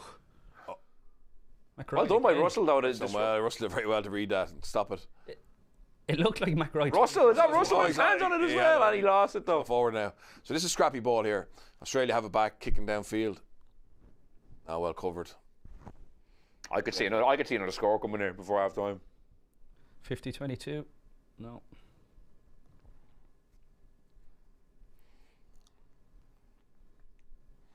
I'd say when you get that off, they just won't. Want half time at this A minute and a stage, half to Louise? go, yeah. I think Bundy and Ringrose playing today would be a bit more physical, I think direct. Tuibilato's been good. He's been good, Tuibilato's been good. but the way the Lions are getting their joy, I feel like has been a bit more Route 1 maybe. Yeah, but I think you'd have to back the Lions' fitness and their bench. and the bench, like late in that, you're bringing Bundy on, just be direct. Yeah. As they start to get a little bit fatigued. I could actually see Alex Mitchell having a few snipes as the game gets broken up as well. But even you look at like Kelleher, Porter coming on off the bench. Porter coming on as a sub, and not a Jackman Aber 20-minute sub, like a proper sub. Like Oh, good carry by Sheen again. So they throw the ball to Gibson Park down the front. He throws it back to Sheen. so, do they just conservative here. Lions will go for try and get a penalty here, I think. At least. Good carry by McCarthy. He's been very good. Very slow ball. He's been very good in this half. I'll go on a box kick into the 22. James Lowe. Try win a scrap, yeah. Oh, it's too long. Too long, is it? Or is it? Oh, well, Great. great. Oh, that was in the air for sure. Yeah. This could be a card potentially. I'll see. Maybe not. Absolutely minced him as well. Curry. He absolutely flattened him. That's young 10, Tom Curry. I'm going to leave one on here.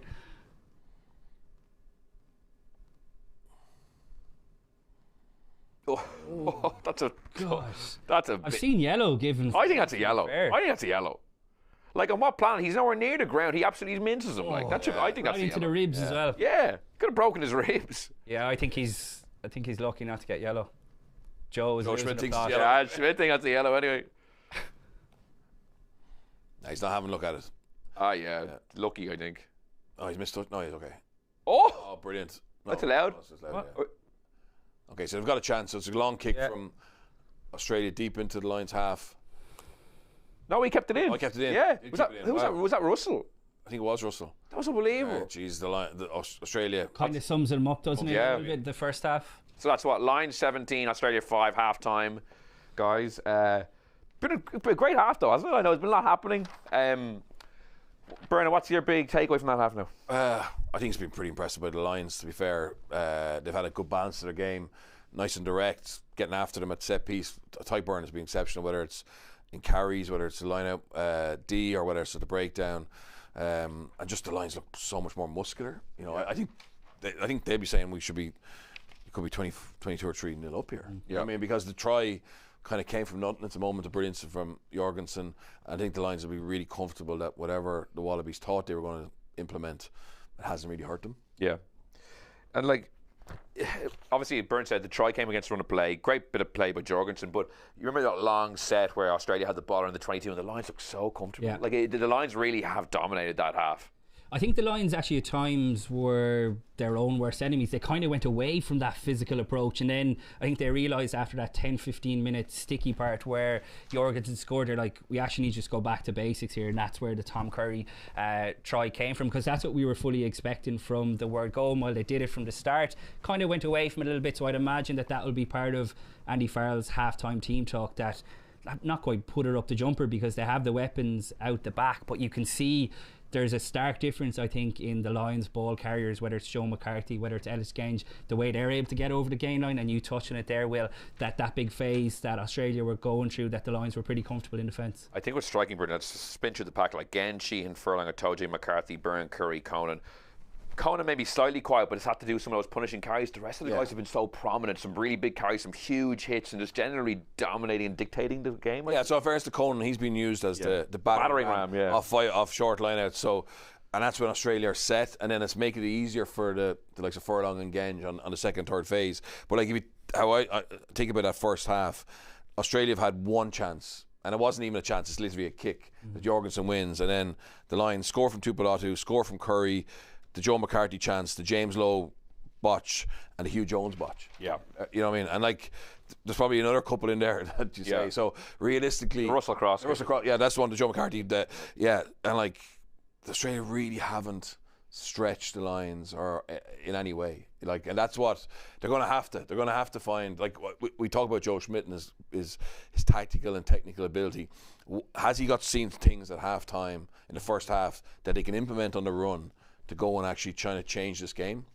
Like, I'm looking at the bench here for Australia, like, so Tate McDermott, pacey scrum half, but you're 12 points down, like, you know, is in Andrew Callaway, Ben Donaldson, Carl Tizano, who is good, Tom Hooper is good, but Angus Bell, you know, he's a bit of explosivity, but they won a scrum penalty. Yeah. I mean, that hasn't been, because I think there's been at times in the first half where maybe a little like a Joe Schmidt team, they've looked a little too pre-programmed, and I know it's a big test for Tom Lynagh making his first start, but himself and Gordon, they've kind of just been pre-programmed rather than just taking maybe a half a second to assess the picture that's unfolding in front of them. A couple of loose kicks, they haven't been great. I know they obviously scored the try from it, so I think they just need to, when they're in possession, be slightly more camp. But that said, the line speed from the lines, as dominant as the Lions have been, Bernard, like the start Australia made gave them no chance. It was so error-strewn. It handed the Lions such initiative and opportunity and field position that, like, in the best will in the world, with the best game plan in the world, the basic errors, like as we saw Harry Potter fumbling that ball, you know, over the line, Fraser McRoy getting a turnover but then throwing a loose pass in midfield. Yeah, look, I think Cian's right. So the Joe Schmidt model is around efficiency. You know what I mean? So if you want to bring structure, you need to bring accuracy, and they've been completely devoid of that. I think if you're looking at them at half time, like who are your flair players? They're Ikitau and Suolihi, really. So all you want is your structure to give you an opportunity to give them an opportunity to play unstructured. You know, like and they haven't looked like that at all. And obviously Jorgensen on the wing is a threat. Tom Wright's a hell of a player, but they need to make sure that their shape is actually just kind of creating a little bit of chaos for people with X factor and power. It's a good point you make, because Suoli, I think, had one carry in that half. Yeah. Remember the Fiji game that was talking about? I don't think he received a single pass. No. 2 games into the 20-25 year, and like the big star, super saviour of Australian rugby, like as you say, should they not be game planning a bit more to get him on the ball? 100%, and that's why that's why I'm disappointed with Australia, because that's the only chance they really have, is to get someone like him in positions where he can make things happen. And you know, you credit the Lions defence, they've had him on the back foot, etc. But realistically, that's your job. Your job is to get the one guy in your team who has freak athleticism, freak X factor, running at forwards. You know, where he's completely dominant in terms of that. We haven't seen a whole lot of Tom Wright either, who I think is a class. I don't think he's carried the ball once, but he's a brilliant playmaker from 15 as well, and we just haven't seen that. Because I agree with you, Bernard. Like, I mean, this guy Suaalii is being held up as the saviour of Australian rugby, but you got to get him in the ball. We know how great he is in restarts. We know how big he hits in defence, but there's more to him than that. And if you're not getting him and Len Ikitau involved, then it could be a long afternoon, because you touched on the Wallabies bench, but the quality that the line. That's what I was going to say. Kelleher, Porter, Will Stewart, Ollie Chazin, Ben Earl, Alex Mitchell, Marcus Smith, Bundyaki, with a 12-point lead and those guys to come. Are we looking at this being ugly? Yeah, at the moment, I would say the odds of this being competitive in the last 10 minutes are low. You know, I think it could get worse here. But to say the least, I mean, like, are we looking at this being like a 20-point to 25-point or potentially? Like first 5-10 minutes after half time, look, it's a bit of a cliche, are absolutely crucial, because you look at the old championship minutes, Tom Curry scoring just for half time, and I would fully expect not Andy Farrell to give the Lions a rocket, but to just tell him to go more direct. And if they come out after the second half and get an early score, it's curtains. And maybe not just for the game, unfortunately, possibly for the series, because we spoke a lot before the game that this is Australia's big opportunity, I think, to cause an upset. Yeah, okay, we're going to take a quick break now. We'll be back in a couple of minutes for the second half. In the meantime, you can watch Rob Carney in conversation with Joe Malloy. Please keep your comments coming in the second half. I think we've over 5,000 people watching across the world, as I mentioned, from Maynooth to Singapore. Myself, Cian and Bernard will be back in just a couple of minutes. I'm living a dream.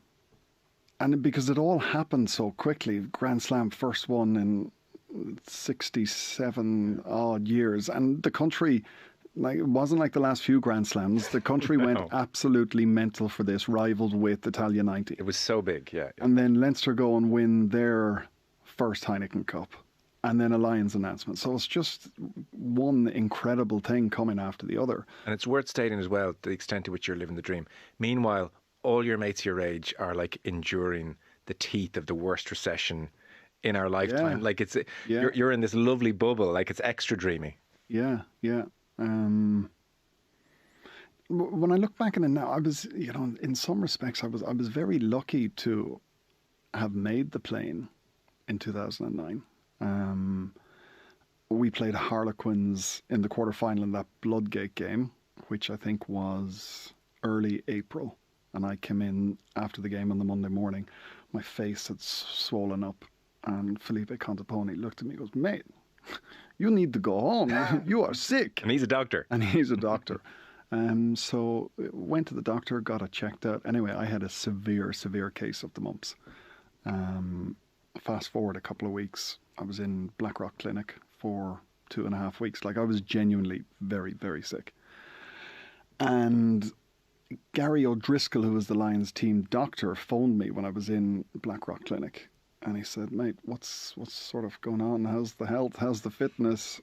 And I told him the full story, And I think if I didn't have, Gary was the Irish team doctor for the years before then. If I didn't have a good relationship with him, because he batted for me, he said, okay, this doesn't sound great, but I won't give Geach the full story and tell him you'll be good to go around tour time. You know, if that was nowadays, I might not have, you might have been pulled, because I didn't play again. I didn't play again for Leinster except for 6 minutes in the final. Oh. So I went 3 months almost without playing any rugby. I don't remember that. Yeah. Okay. Missed the game in Croke Park against Munster. Did you? Yeah. God, I've completely forgotten all that. Right. So I played very little rugby. I think I lost 7 or 8 kilos in that time. And this is the other sort of bizarre thing about 2009. When I look back on those games, okay, I'm sure you'll get into the second test and the performance and that, but there was nothing in the 3-4 months lead up to that to suggest that I was going there in any sort of half decent form. Okay. You know, so I do look back on that tour and say, Christ, I was very lucky. I was very lucky to have gotten on the plane from a health physical standpoint. And then I was very lucky to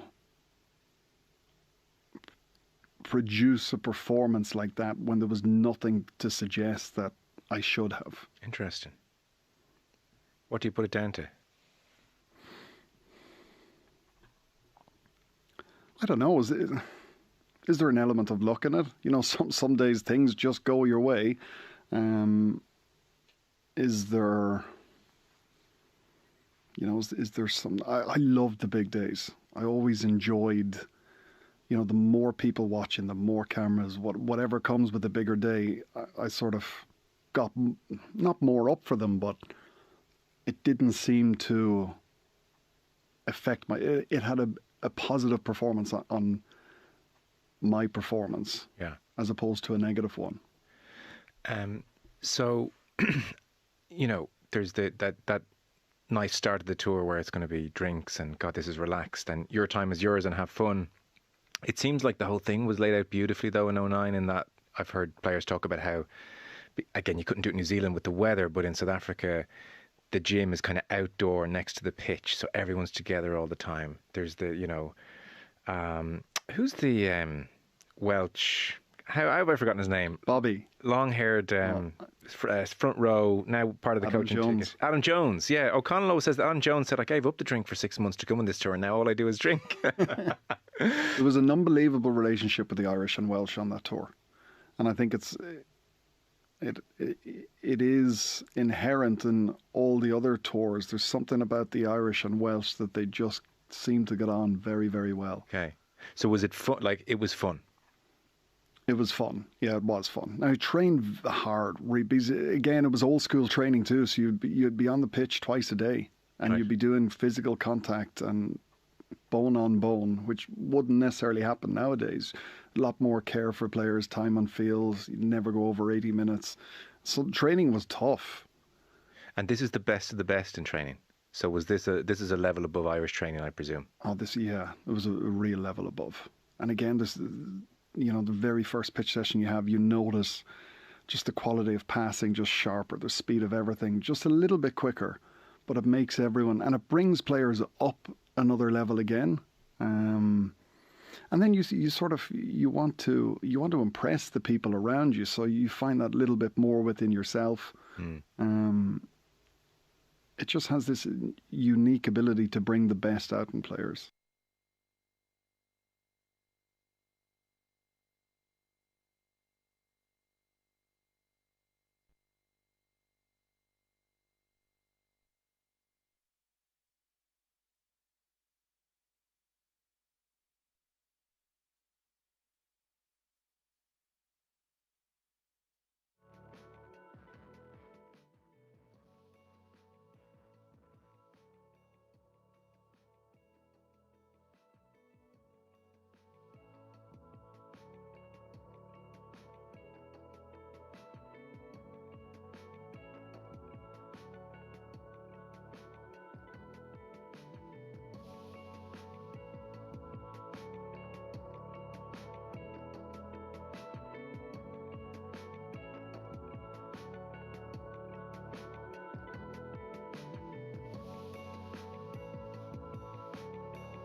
Hello, welcome back to the Indo Sport Watchalong. Will Slattery here with Bernard Jackman and Cian Tracey. The second half is just about to begin. I hope you got some halftime refreshments. Guys, we saw Simon Easter beat Bernard just before the game went back to the stadium. Are we watching the Ireland defence really with the lines? Are you seeing anything different? Because it's been very good in the first half. I actually think it's a little bit more aggressive. They've showed a clip there at halftime of what Australia were trying to do, and Gibson Park came in from really wide, just shut it down, like a little bit more kamikaze, a little bit more blitz than we normally see with Ireland, and it has really asked questions of this Australia attack, which they haven't shown they have the answer to. I'm fascinated by that, because I thought earlier in the series particularly that it looked a little bit more aggressive, and I'm wondering what ramifications that's going to have for Ireland. It's not quite Jack Nienarber blitz defence, but I wonder when they get back together in November, are we going to see Ireland's defence a little bit more aggressive? I think it makes sense, Cian, for Ireland to be a bit more aggressive when you have so many players used to defending with that system. I think you've already seen some of the attitudes around the breakdown, the barge, etc., but we haven't seen that more aggressive line speed on the outside for Ireland. Yeah. Oh no. Oh, Curry, that's a great bit of athleticism. Here we go. Oh God. Try time. Just link, good pace. Jones and Freeman just that's. Yeah, but hang on, we're 10 yards out. But that needs to be finished. Like, another late pass by Cohen on the gain line. Thought they might have went out the back there. They're not afraid to shift, are they? No. Shift. Great pass by. Pass. Yeah. Walk in, try here for Cian, try. Did he get that down? Yeah. So we just said like the 5 minutes before half-time and after. And to be fair, Tom Curry starts to move on, finishes it with the assist. Like, his line-out steal was brilliant. Look, I would always trust Sheen to score. It just might be a slight question. No, the ball's down, but his feet. Yeah. And if he doesn't look, so trying to throw it over the back, they obviously spot it. That's brilliant by Curry. And to get the offload away. Yeah. That one in the analysis room. Yes, 100%. It's an analysis room that Australia thought they could exploit, but Curry reads it. But watch his pass with Gibson Park. Beautiful. Just puts Hugh Jones on the outside. This time he passes. I think it's okay. And Curry, if PRD can't spot that, like, I wouldn't put it past him. Yeah. Try. That's right. Yeah. To be fair, he's a machine, Gene. Wow. Great finish. At first to Curry could just carry there. Dan Sheehan is going to latch on him. He scores, but he just fixes. And to be fair to Finn Russell, his kicking has improved so much. Yeah. I know he had that bad day at Twickenham, but he's, Bat score a lot of tries on the touchline, so he gets a lot of practice from the touchline, and he's actually so accurate from that area. Yeah. This is a great finish. It's a great try. Yeah. It took finishing, didn't it? We saw Joe Schmidt at halftime. We were wondering what he was saying. Whatever he was saying is now completely moot. Like, we said it like the championship minutes. Like, that's the game. I do want to see that Jones Freeman mix up again, because that's not good rugby. That should be finished off from the get go. Yeah. There we go. Suhaili. Yeah. And Hugh Jones has been busy, but he's not Ringrose. No, I think he's a very exciting attacking player in open field because he's so fast, and he's had 2 big line breaks where he's got a chance to show that. He just hasn't turned it into. And at least there we keep the ball. It's an injury, do you think? Must be. Surprise. Oh, unless they're keeping him for the second test. No, that has to be an injury, I'd say. That's bad for McCarthy. But you look at the. Actually, interesting. Sorry, just Chesham's going to the second row, and Burns is going to stay at 6 here. You look at the start of the second half, so the try comes off a line out again. You're kind of looking at McCarthy there, starting to cut across, trying to get an idea of he's limping, is he? Yeah, it looks a bit ginger, all right. He doesn't seem distraught or anything. 43 minutes though is it's not a tactical sub. No, they're getting nice for him, but he doesn't look like his tour's over. You know what I mean, by his body language. But just go back to the first 3 minutes. So the try comes from a lost Australia line out, and then they lose the knock on the restart. 2 at the areas of the game that they would have been banking themselves on against the Lions. And you got to nail your set piece. That's what I mean, and it's Joe Schmidt 101. Like we talked about how important the restarts were. They're knocking it on. But to be fair to them on that line out, they're actually trying to exploit something. And I would say it's not like a normal line out where it's a bad throw or whatever. Mm-hmm. They're trying to throw it over the back, and Curry just makes a ridiculous read. Now, if we get another chance to look at it, we have to see, was the decoy good enough to sit down Curry so he can't be in that space? Yeah, it's one for Vinnie Hammond and the video analysts who've been poring over the footage. Really, all week. And a guy like Vinnie Hammond was obviously Joe Schmidt's right-hand man as well. So he coached me in school. Didn't he? And he was actually Great man. He gave me he was like the 12 and the 13 aren't connected here. Do a dummy and go through. Literally immediately scored a try. So whenever I saw that, I was like, he knew it even then. He's been part of the furniture for a long time. And he's sitting right beside Andy Farrell. It shows how influential he is. Yeah, that's in case anyone who's watching doesn't know. Vinny Hammond is the video analyst for Ireland. He's been seconded to the lines. But if you ever look at any coach's box, the man sitting right beside him, closer than even Simon Easterby, is Vinny Hammond. Just one quick random one that someone said I'm the scoop. Keenan seems to have lost a bit of confidence since he went to the Olympics. I still think that was a bad decision. I don't know what you guys... well, his season has... I think he's still an unbelievably good player, but because of the results, because of the way it happened, like DuPont does it, he's a gold medal, but it was a strange one from his point of view and an Irish view point of view, wasn't it? He didn't adapt as well as DuPont. But Leinster and Loftus first felt if he had been playing when Willie LaRue was tormenting their backfield, they could have won the URC that year. Let's not forget, we've touched on it earlier, that he had a horrific illness or virus on this tour that he lost. What was it, 6 kg? Was wrecked for. I just wanted to bring up the Olympics thing again. I'm glad one of my burner accounts. Yourself and Luke Fitzgerald. One of my burner accounts posted it into the chat. It's gone now anyway. The sevens. Oh. It's a good hit by Russell and Curry. His defence has improved, hasn't it? Oh, he loves to tackle. Yeah. He's very physical. He wants to be physical, but just his tackle technique's got a lot better. Oh, knock. Jesus. Within 3 phases, the Wallabies just so messy. The ball away, So messy.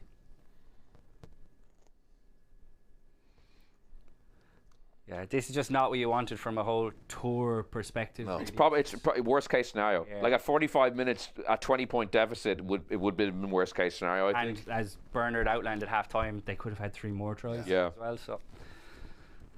Mojo saying way too much white line fever. Hugh Jones the worst culprit. That's bad in the warm-up game. Never mind a test. I think I agree with you, Mojo. Ireland actually have a lot of that as well. Not to constantly bring back to Ireland, but over the last kind of year to 18 months, getting held up a lot. Held up an awful amount, yeah. But they're pretty good at finishing off line breaks, though. So, like the Hugh Jones things, I feel like when Ireland do get those sort of opportunities, they're generally quite good. It's around the line. I feel like they maybe are a little more, inefficient. That's a good lineup by Chesham. Yeah. He's had a good tour, hasn't he? He's a good player. Yeah. Great player, yeah. When England won at Twickenham against Ireland 2 years ago, he was brilliant. Brilliant, yeah. You think he was playing 6 that day as well? Yeah.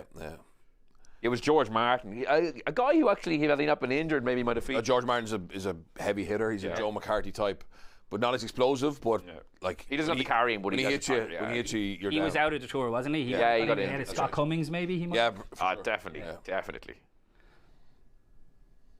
Although Cummings has improved on the tour since that first game when he couldn't catch. It wouldn't be hard to be fair. That's true. Kickoffs. Poor lad had a disaster. Oh yeah.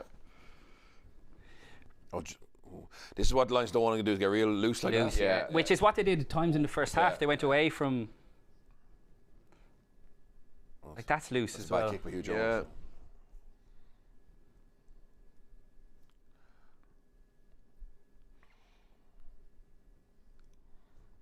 Bernard, what do you think that your coach has had on here in terms of the Lions? Like, not yet possibly thinking about the second test, but in terms of keeping stuff back, maybe rather than showing it all here in the game. That's pretty much. To be honest, I think all the Lions need to here is just actually be direct, because I think the Wallabies have to start chasing the game now. So that's a kick downfield. That's good by Russell because he finds grass. Get the line. And now let them overplay here. So it's good by Tom Wright, but now Lions great catch, big Ty Byrne. Great catch up tackle by Ty Byrne. Now they're on the back foot. Look, they're trying to make it up. This is exactly like Dan Sheehan gets to him. Sheehan on him. Got penalty written all over it. I think he has that. I think it's Furlong. It was picked up by Lions. Furlong has it. No. Nah, he didn't. But this is disastrous for the Wallabies. They're running up their own arse. But it starts with Russell finding grass and a good chick chase. Like at 24-5 up. Yeah. This will turn into points without having to show anything. And that is the stuff that Andy Farrell craves. Look at the way he picked out Mac Hansen early in the tours, his play of the day. That's the kind of stuff that he loves. Like, that's a big win, isn't it? Big win. But in terms of like set piece, Birch and I don't need to show much. There's no need. I'd actually now be saying, look, just carry, carry, get around the corner, and just run over them. Order coming on. I mean, what a player to. With a Will Greenwood-esque haircut, you might say. Genge has been outstanding. What a player to bring off the bench. And I think Bundy, when he comes on, will have a field day here. You know what I'd love to see from Porter? A bit more bang in his carries. Yeah, absolutely. Because like with the Andrew Porter that we grew to build a reputation on was about these big carries. And I think recently he's had lots of activity, but no big carries. That was the little play that Australia right, tried to do. They're kind of rubbing it in Joe's face here, aren't they? This is a play they've obviously practiced. It's a good tackle by Wilson. Back down the bench as well, yeah. But now, here you just want to go carry. So go by Curry. Nothing on the blind side. Played the same way. Russell. That's a bad, dodgy here. That's a bad play, yeah. McConan does.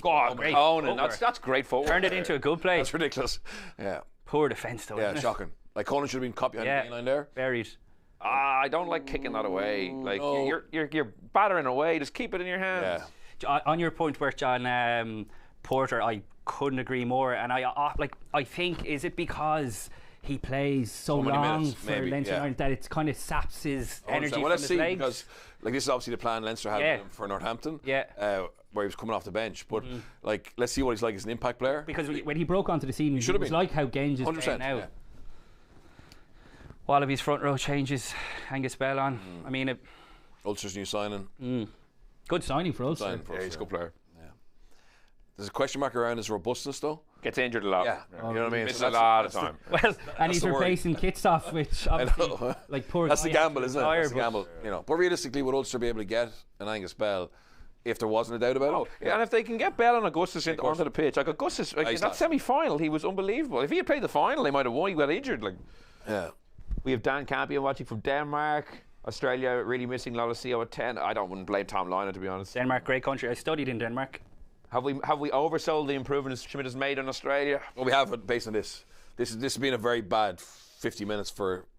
We're checking something here for head contact. Okay. Furlong. Yeah, it's going to be yellow. In fairness to him, I think the mitigation is that Ikitau steps up at the last minute. There's a wrap. No, there's a wrap, yeah. But this is they're showing a replay of the carry from Conan where he just steps out of rights. Then he fends. That's terrible. Oh, shocking. Terrible. But Nick Frost. Penalty. Okay, right, very good. I think that's fair. It's fair, yeah. I do think that's fair. Not to have red tinted glasses, but just very rare you get a head-to-head with no yellow. Yeah. It is harmless though, really. But he started on yellow and then mitigated down because of the wrap. Do you remember the Ireland-France game, that matadoring call they gave? Oh, yeah. That was bullshit. That was a penalty all day.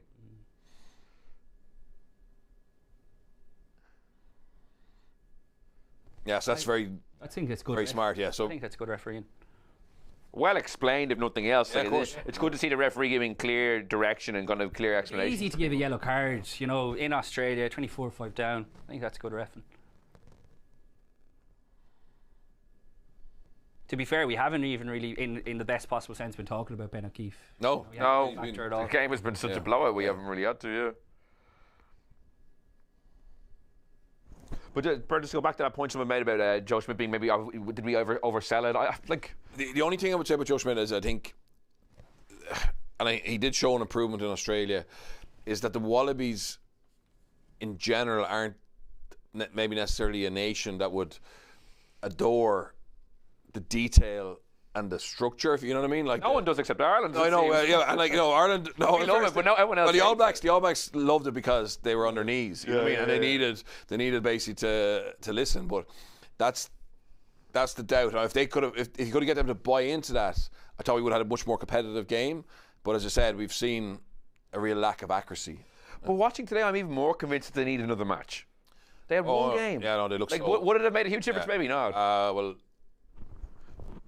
Trying to play a bit now, in fairness to them, but they're still not over the gain line. Now they've got a chance. Okay, they're over the gain line now, gone to the edge. This is where you'd expect the Lions off a touchline to go bash them. Yeah, that's a good hit by Chesham. Yeah, so again, the Lions look very comfortable here defensively. This is the fifth phase, and knock on. Yeah, but that's like that. So okay, that's Joe Schmidt. So. You think back Joe Schmidt with Ireland, he's happy to play 10, 12 phases, never really be threatening the defence, but you're eventually going to get a penalty. Yeah. And they just lose the ball after 6. It's like coach killer, really, isn't it? That kind of stuff. It's just a ball off 9. That's very poor. Yeah. Very poor.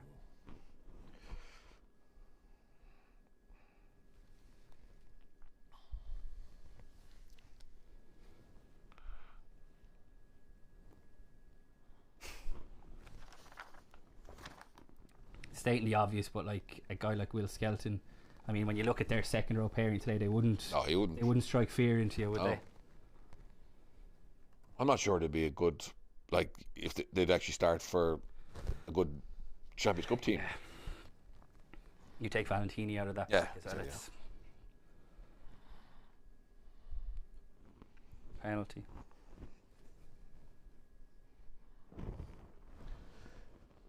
Someone saying Skelton and Valentini returning could even things up a little next week. I don't know, based on what we've seen. It'll make them better, but you'd like to think that they would be. They have to roll them out either way. Yeah. Either way next week.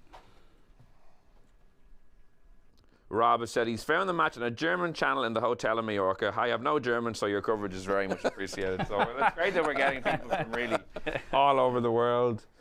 This is a good point. Chris Lanley, Australia need to convert more NRL stars to union to be competitive. Think back to 2003 when they hosted the World Cup. Eddie Jones's team, Wendell Saylor, Matt Rogers, Lolly Takiri. Is there something to that, Bernard? I don't know if they have the checkbook to do it, really. The difference, I think, now is that NRL are so far ahead in terms of the resources, you know, that they can't spend big money on 4 or 5. They've basically spent it on 1, you know, and they're not even able to keep the really good guys like Ikatau, etc., Karevi, you know.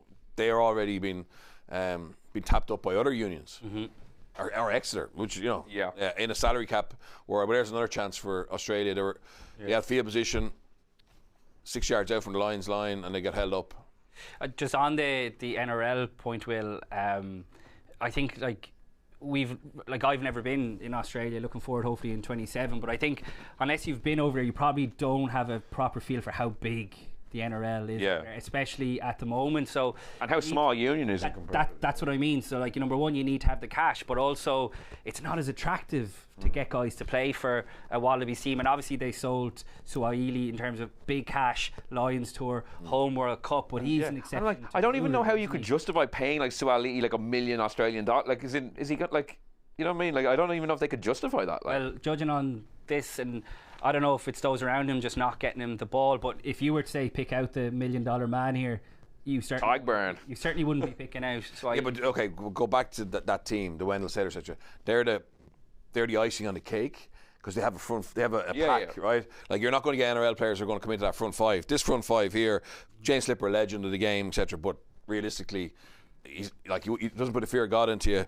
Alatoa, the same, you know, with Pilecki out. Hooker are weak and the second rows are weak. So those likes of Wendell Saylor and these fellas, they can only really operate with some kind of quality ball up front, and these lads look way off. Yeah. You know? And like that's the scrum and line haven't been a one-way traffic, but it's the collisions.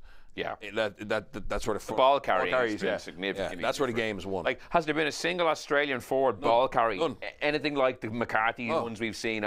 If these lads were wearing Super Rugby club jerseys, you would believe it. They don't look like a top level test quality. Do you know what's funny? You say that, Keane. When I saw a team sheet, I was like, "That's a Super Rugby team." Yeah. That looks like it's just a decent Super Rugby Brumbies team or something like that. You might see on a Saturday on Sky, not a Test international team. So they're going for a power play here, but the ball's slow.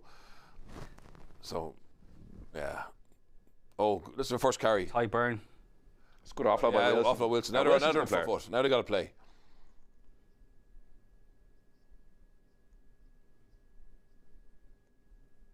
Oh, good read by Dan Sheehan. Yeah, he's been really good. He's really grown into the game, hasn't he?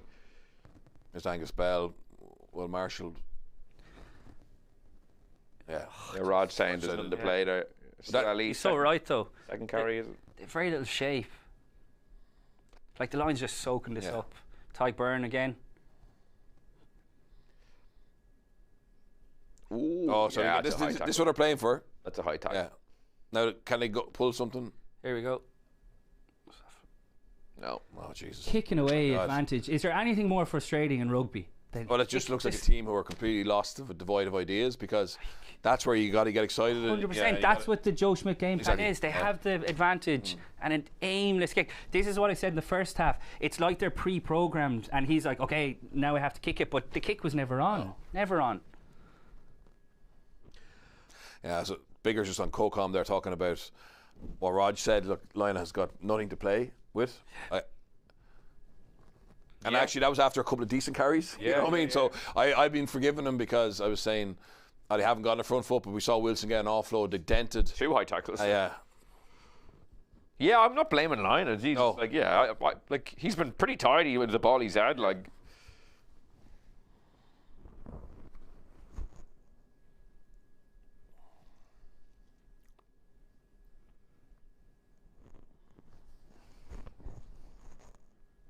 Lineout hasn't been great. It's a big one to win here. Lions don't compete. Oh, Sully. Well, Marshall by 2 below. Oh, it's static though. Like his feet were planted. Like Russell would be bouncing onto that. Oh, Burns. Byrne getting close. Byrne's been so good. Okay, the Wallabies have to score. Yeah, they have advantage. So this is No, they have the to. game here now. I mean, try coming here. Yeah. Oh, Short. Held up. Hold Yeah. up. that was a good tackle by Lowe. 2 penalties there. There's actually a couple of good comments I want to show you, but I'll wait until there's a bit of more of a lull.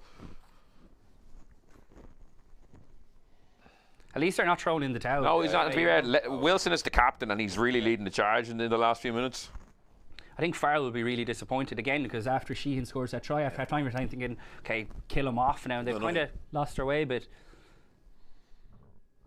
if anything, actually, the Wallabies have gotten more from the bench so far, haven't they? Like, how do you think they would do against South Africa or New Zealand? The Lions? Yeah. Different ball game. I think they'd beat New Zealand. I don't think they'd beat South Africa. Different. From what I've seen in the New Zealand-France series, I think they'd beat. Yeah, I agree with you, but South Africa would be different. Lowen Atoja did very well there.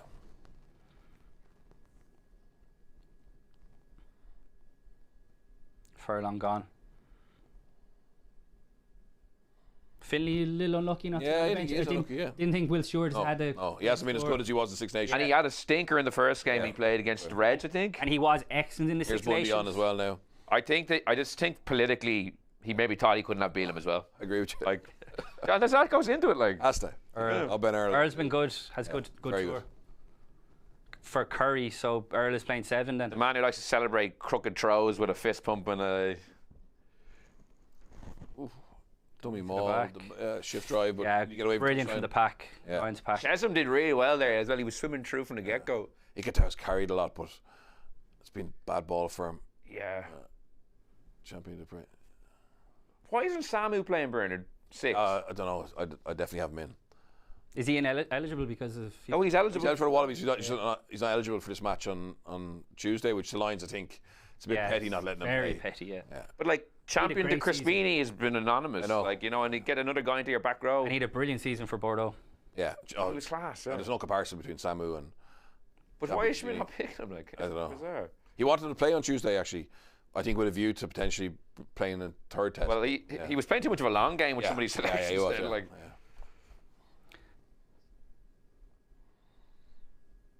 Yeah. Okay, Other another than- advantage. could be a card coming, Yeah. Lions discipline since Yeah. that furlong clean out. Yeah. I think that's about 5 penalties. Oh, a nice late ball. Oh, knock on. Could be He gets yellow out to card, the flares lads. and playing That's well. the 3 penalties, a team warning maybe. Last warning, I'd say, yeah. Lucky though.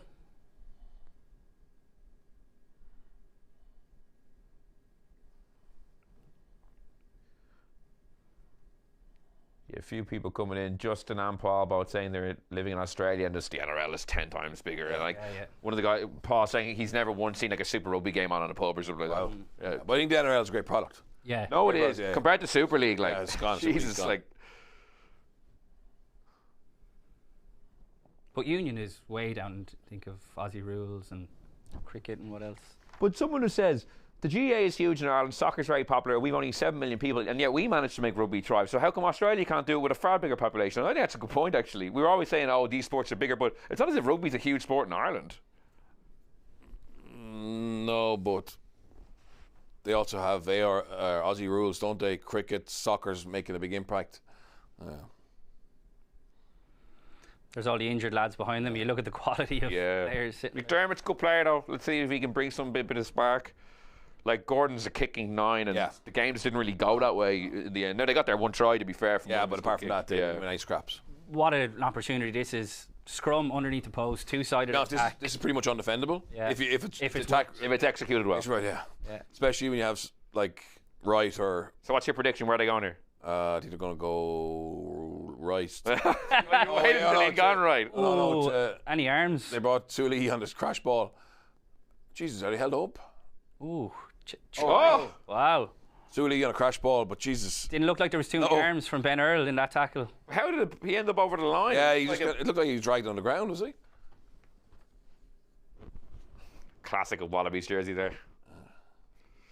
There we go. Worth his investment. Yeah. $1 million Australian dollars. This is poor from the Lions, though. Very poor. After Very scoring poor. that try, Very you're poor. thinking they're going to pull away here.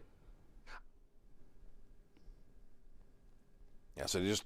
Good line. No arms by Earl. Oh. You're right. That was the yellow card for him. If But how did he keep going on the ground there? It looked like. yeah, like how does he end up over the line? Fine.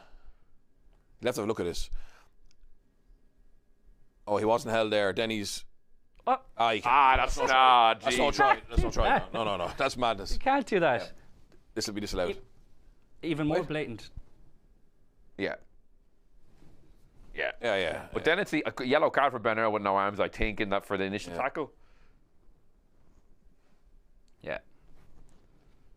To be fair, that's a rugby league guy who doesn't know the rules. With all due respect to Slattery. No. Doesn't pass the eye test. Will they look at the Earl tackle? Let's see. Let's see it there. It's a bad angle. Oh, he's saying he's not held because it was a shoulder charge. So what is he? It's not the angle we want. He's still kind of like wriggle around on the ground.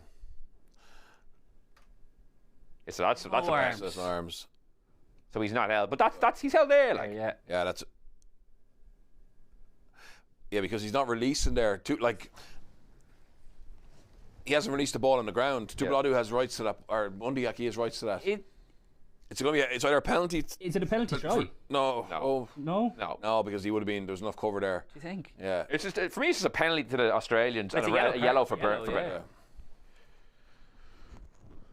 Then they run the same play. Yeah, but is he even? Is he even?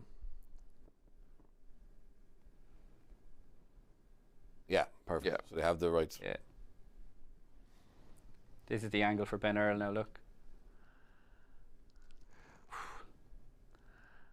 Like, if he doesn't make... He should his arms in. Oh. Ooh. Oh. Well, then it's a penalty to the Lions potentially for a turnover. Like that's a turnover from Bundy. Like Bundy. Yeah, that's what I'm saying. Yeah. Like he grounds it. So your man has to. He has to release that. So then, no, it's not. Then it's a turnover.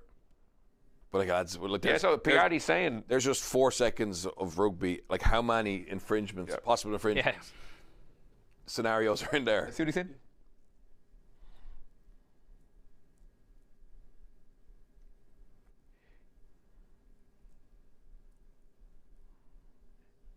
Okay. Yeah. Turnover.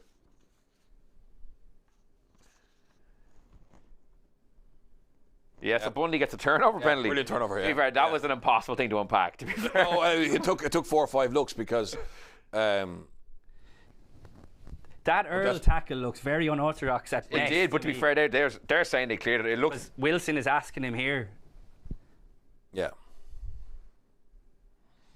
Yeah, so Bundy actually pulled Suli over the line. Very smart. Very smart, and was trying to jackal. Yeah. And because Suli doesn't really like that's really game now. I want to see the Ben Earl replay again, though. Just Yeah, here it is here.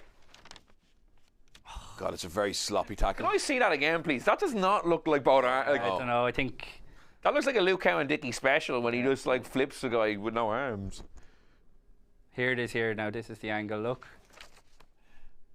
Oh, that's not a wrap. That's very harsh. If you're Wallabies, you're wrong. Where are the both arms there? That's an awful decision. Yeah. And honestly, like, maybe they wouldn't have given a penalty try, but if he doesn't make that tackle... Just cover it, just cover it. Yeah, over but he's not going to stop. They're not going to stop him. I agree with you, Cian. Yeah. So a good line out by the Lions. So they'd be looking out. Big Just Callaghan as well. Oh, wow. First maul we've seen. Penalty. Penalty, yeah. Yeah, that's brilliant by the Lions. Game management. milk a penalty for your exit. And very different personnel now in the pack. Yeah. Is that what? I think. Like you've Kelleher, Ben Earl, Chesney are all on now. Does that make a difference? Obviously. No, it makes a difference in terms of you got energy, you got power, but I think it's still the same decision.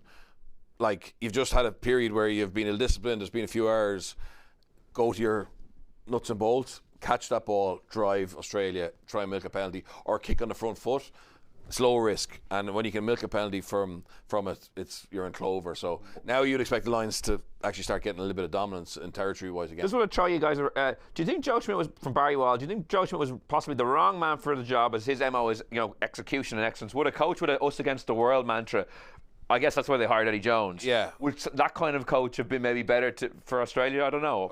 Look at someone like Campo, who's quite outlandish in some of his comments, would be very strong on that. The Australians need an Australian coach, but certainly that line-out was very messy. Sorry. Certainly the Wallabies tend to react better to Checker. Yeah. You know what I mean? Now, ultimately, though, any coach that was going to win, it's an I don't think there's any coach in the world who would have gotten a bigger tune or a massive tune out of this team. No.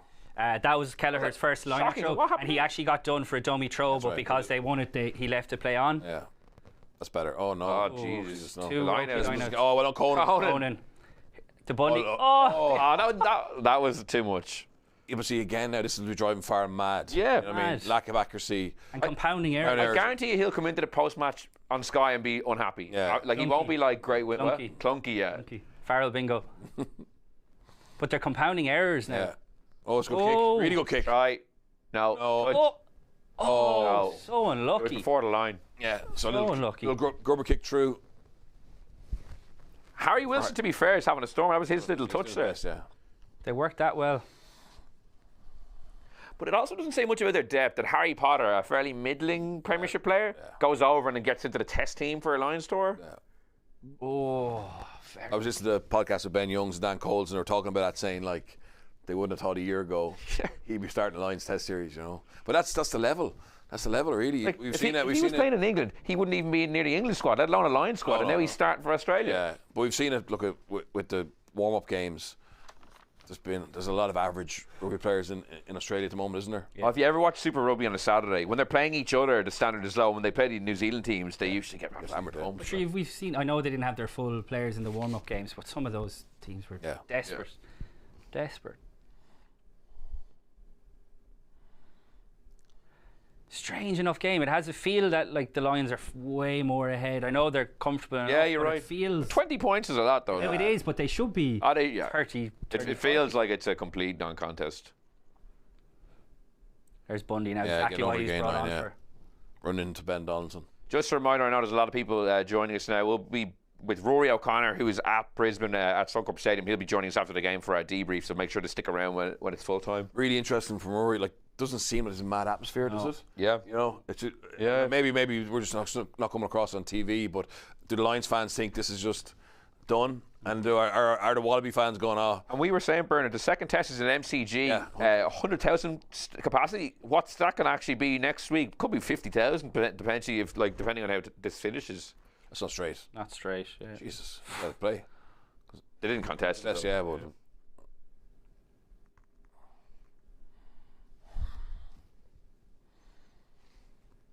And the interesting thing about this performance is that it opens the door for second test changes. Like, it's not as if everyone has been so on there, especially in the back line, I think. Yeah. Well, I think if Ringrose passes his return to play protocols, I'd be surprised if it's not going to be. I could see Hansen coming in. Yeah, Freeman a little bit loose. They obviously looked there still, 25 minutes ago. And Farrell loves Mac Hansen. Yeah, he loves him. Loves him. I don't know if you saw that interview that he did with him before the tour. It was very funny. Yeah, it was. You could just see their relationship. It's like a long lost son. He has his face tattooed on his leg, doesn't he? Yeah, he does. Yeah. There could be space here. No. Oh. Bundy. Wow. Okay. Penalty though. God, they're two kicks if in the last few minutes if they just gone to hand. Tries, you know. But it's hard to get overly excited at 24-5, Keane. I know what you mean, but like trying will. Yeah. To be honest, for the sake of the series. I think if Australia, if Australia do score and it goes 24-12, then you just expect the Lions to go and actually, Yeah. from the kickoff, just And play up that's there. what will piss Farrell off, because it shouldn't take that. Shouldn't take that, no. At all.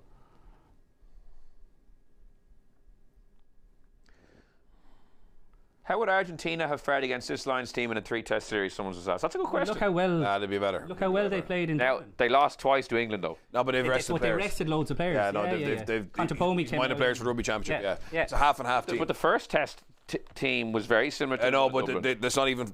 It's similar to the team played in Dublin, but that's not their best team. True. Yeah, I think he's they trying to do- manage his players. I think they do very well. Yeah, Very well. they want a tour, you know. Yeah, They want to play Uruguay and Paraguay and stuff. And I think it's better to fit them into an existing tour as a proper test match than tour to South Americans. I don't think there's an appetite for a full-on tour. Here we go.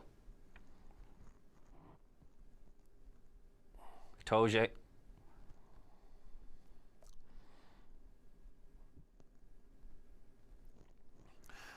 even from a second test point of view, the Wallabies need to score here.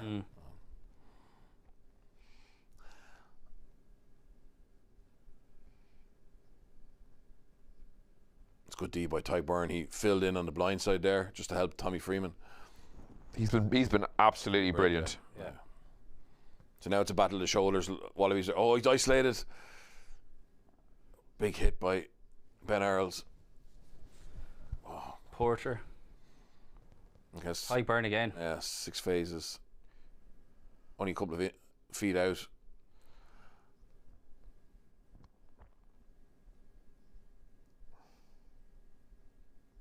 Ooh.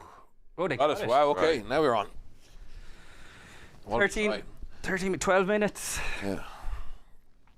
Oh, Farrell will be fuming, Yeah. I think, with this. Yeah, and you're looking at the bench. Has anyone really added value? Bundy's Bundy, been okay. Yeah, Bundy's been yeah. decent, but like no one else has really added massive value thus far. Oh, I think he'll be fuming, lads, with this. They've been a way better team.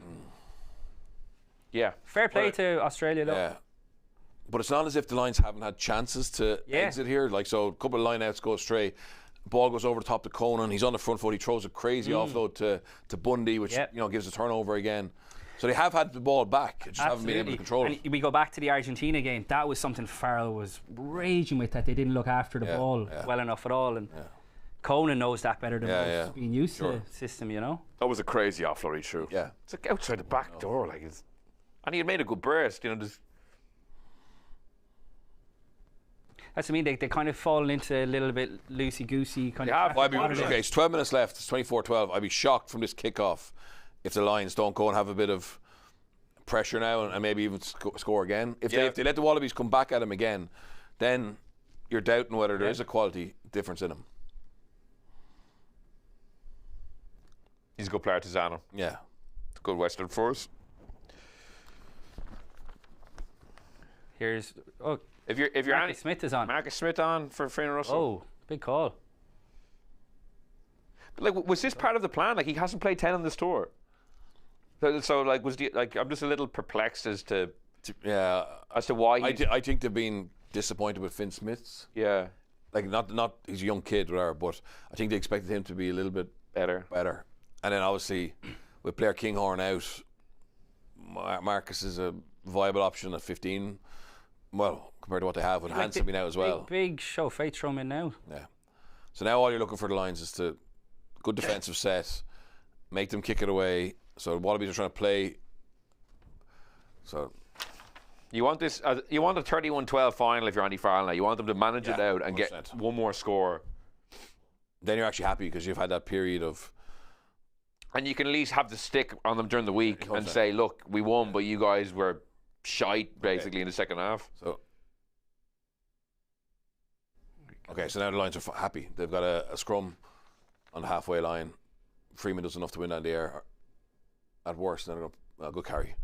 It's not a great carry, but it's just smart to just play. Not take any risks. Couldn't shift them. Yeah, so our Lions are going to box kick back in. Ireland. No, sorry. The mass slips. Gibson Park. That's an average kick. Freeman wins the scraps. Yeah, now they have it.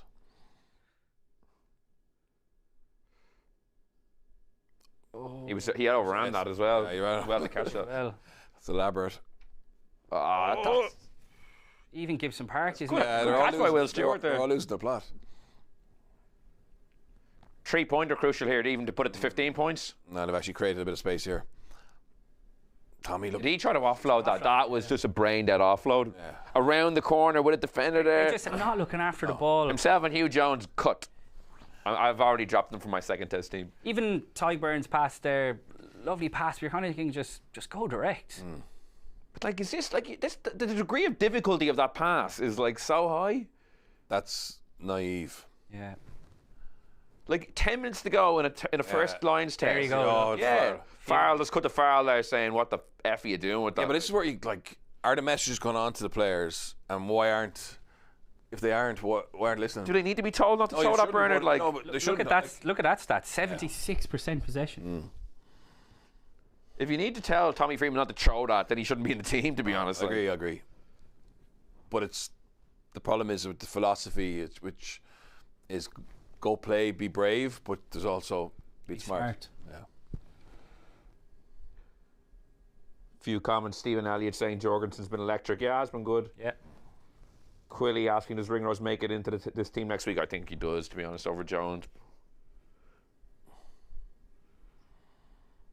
Oh, Jesus.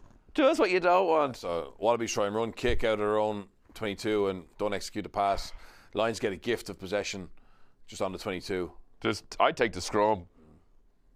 No, they're trying to play again. That's good. Good latch by Porter on Stewart has been busy. Conan around the corner. Good carry. I would have liked the scrum there though. Yeah, but now just look at Gibson Park. Park. How do you not hold him? So now they're 10 yards out. Tyburn. Now they're going up the guts. Yeah, he's definitely man of the match. Definitely man of the match. I was expecting more of this. Stewart has been very good. 5 yards out. Come on. They're getting over the gain line every carry here. Oh, that was a big tackle. Who's that? Is it Frost? Buddy wants it. Oh, he almost knocked that on. Oh, he rises the challenge. Did so now they're under the post. McRight. Oh, I thought maybe that was a turnover. So I just take the tree. Yeah, just take the tree. Man. Take the tree. Why? Like, they have advantage. Like, surely you can play more than that. Oh, no, yeah, but no, look, in fairness, it's sloppy by a Toje. But that's what I mean. Yeah, they had a good chance to finish the game with a potential try there. I think in rugby, there's, like I mentioned in the first half, this has to take me a 3-pointer, by the way. Yeah. So many teams just don't. Yeah. No, of course. They don't make a use of advantage at all. Like, I think Itoje Will was thinking exactly like you're there at Grand, we'll just take the tree. But you could have potentially scored a try out wide there. But that's game over, though, the 3-pointer. So, like, I can see, I do take your point, though. Like,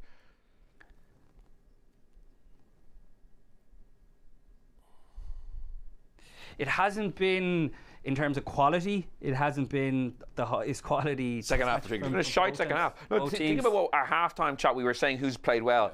I feel like when Rudd comes on now for the post-match debrief, it'll probably be a little bit of a glass half full and glass half empty kind of chat. Yeah.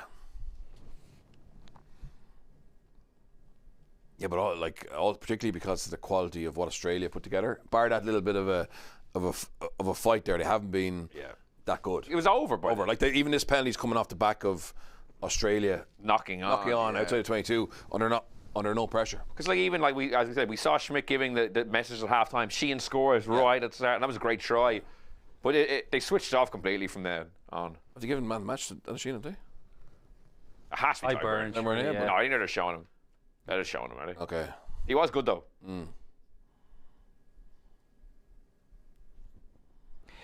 They're still checking out Tom Curry's wrist behind on the bench. That could be one to watch. I think he's generally had a wrist issue. He's had heavy strapping on his wrist the whole time. That could open, obviously they have plenty of options there, but could open the door for Josh or Henry Pollock. Or if they don't pick Jack Morgan. It's Jack Morgan, I think Morgan. Sorry, apologies, Jack Morgan. There'll be riots, I think, in the valleys. Yeah, to be fair. Jack Morgan's very unlucky. Gibson Park on off now. Alex Mitchell has played in all 7 games so far. Yeah. He's really had to earn that $100,000. Some of the other lads have only played like a few minutes. Like, could be a bit more when you get the win bonus. It's good money, isn't it? Like, geez, I can see why certain players were minding themselves. Yeah. I did notice though when Jamie Osborne got called off, the wording. Yeah, training panelist. So he doesn't get the $100,000. Is that where we're to? I'd want my lawyer to look at that agreement. Yeah. But if he plays on Tuesday, Well, the third test could be Jamie Osborne, Thomas Clarkson. Give all the lads. Yeah. Oh yeah, the lads should have the weekend of beer in Sydney if they win the first 2 tests. Farrell is thinking, I'll give them game time now ahead of the World Cup. Over here. Yeah. Tom Clarkson would love a start. Yeah, Wilson put a little kick in behind there. Nice with Tom Wright. He's been really good. I've always been impressed with him. He was brilliant in the Aviva in November. Yeah. But he's actually he's kicking a lot today now. But like he's actually been one of their few players who stood up, especially up front. Like their pack have been completely anonymous outside of him and McWright a little bit. Yeah. In and out in bursts, isn't he? Like 1 to 6 has been completely no shows for Australia. Yeah. They need to roll out Valentini and Skelton. Yeah, I think that would make a big difference. Because at least if Skelton is picked next week, we have the kind of appearance of the big La Rochelle baddie is back. Like that's we can at least build it up. And Skelton puts fear into a position for a reason. Oh God. Bundy's been busy, to be fair.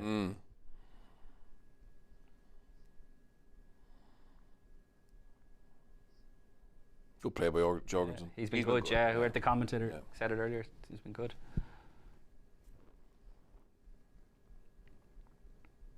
Oh, knock on, no. We told you. Penalty advantage. Gee, it's so sloppy.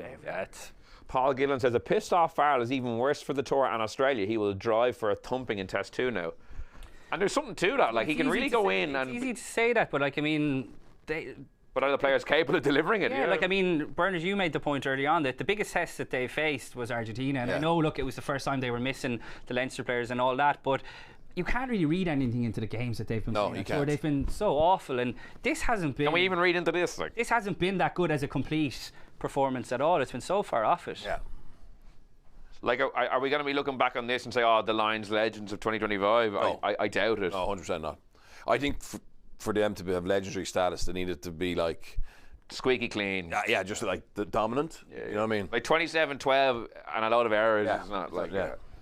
And I think like the excuse, like they've been together. You can tell by looks like Farrell. You can tell by looking at his face. Like, he doesn't look like a man who has a test in hand. They've been together for a few weeks now, so the tries that they've left behind are kind of inexcusable at this stage. We're kind of giving them a free pass all along. Yeah. Hugh Jones handed off there, McDermott. Yeah. I'd already dropped him, so that's immaterial in my head.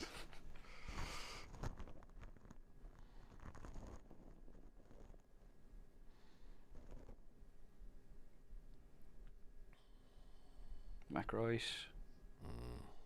Hugo misses him. Jeez, that's shocking. That's a bad missed tackle. It's like the Waratahs one. Yeah. So whatever about all the errors with the ball, he'll want him to have a good defensive stand here. Mindset, and that hasn't started well with Hugo missing a one-on-one.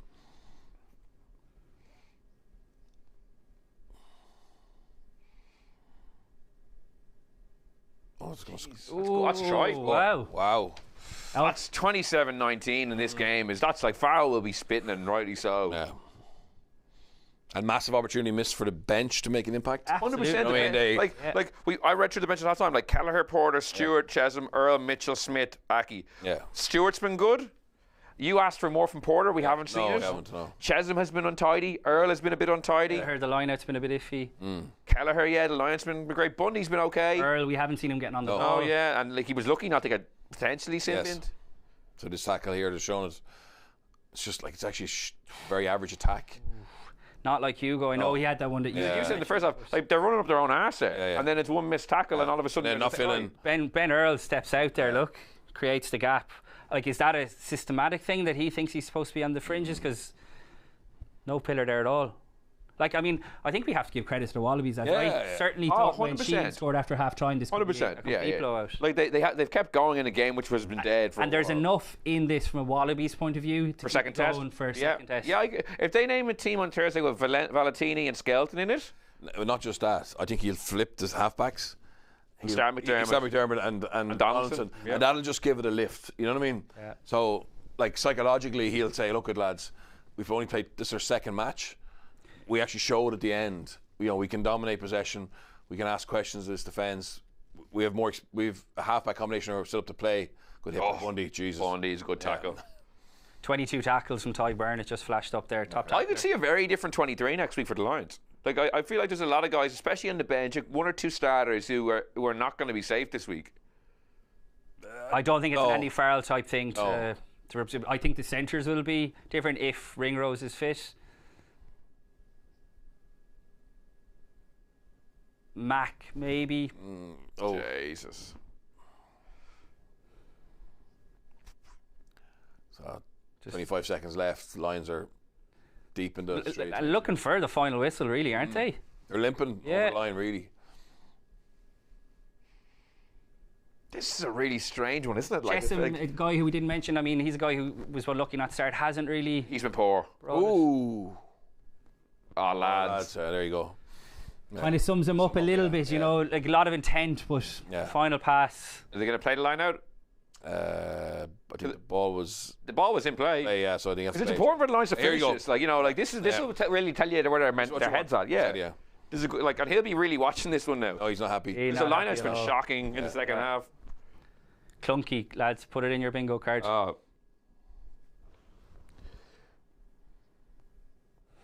Yeah. And he read the right act after the Pumas, and long enough has passed now where I say they're going to get it. Sure. They're going to get it again. Porter was blowing there. They look tired. They do a lot of defending, I guess. They sort of need to get their drill right, particularly for Kelleher. Turnover, that sums it up, doesn't it? That completely sums it up. Yeah. Wow, the line out has not been good in the second half. They want to play. Oh, Wilson doesn't. He kicks it off. Fair enough. Take our medicine. He's right. 100%. Yeah.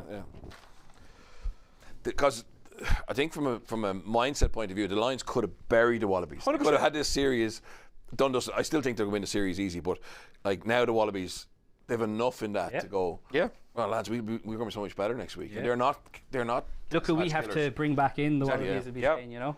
So now it's time for our Lions debrief on the Indo Sport Watch Along. The Lions were 27 points to 19 winners over the Wallabies. Will Slattery here, delighted to be joined by Bernard Jackman and Cian Tracey. And one last reminder that our rugby coverage on Indo Sport is brought to you by Energia. Energia sponsors rugby in Ireland at all levels, at grassroots with the Energia AIL, and as official energy partner to Leinster, Connacht and the Irish men's and women's teams.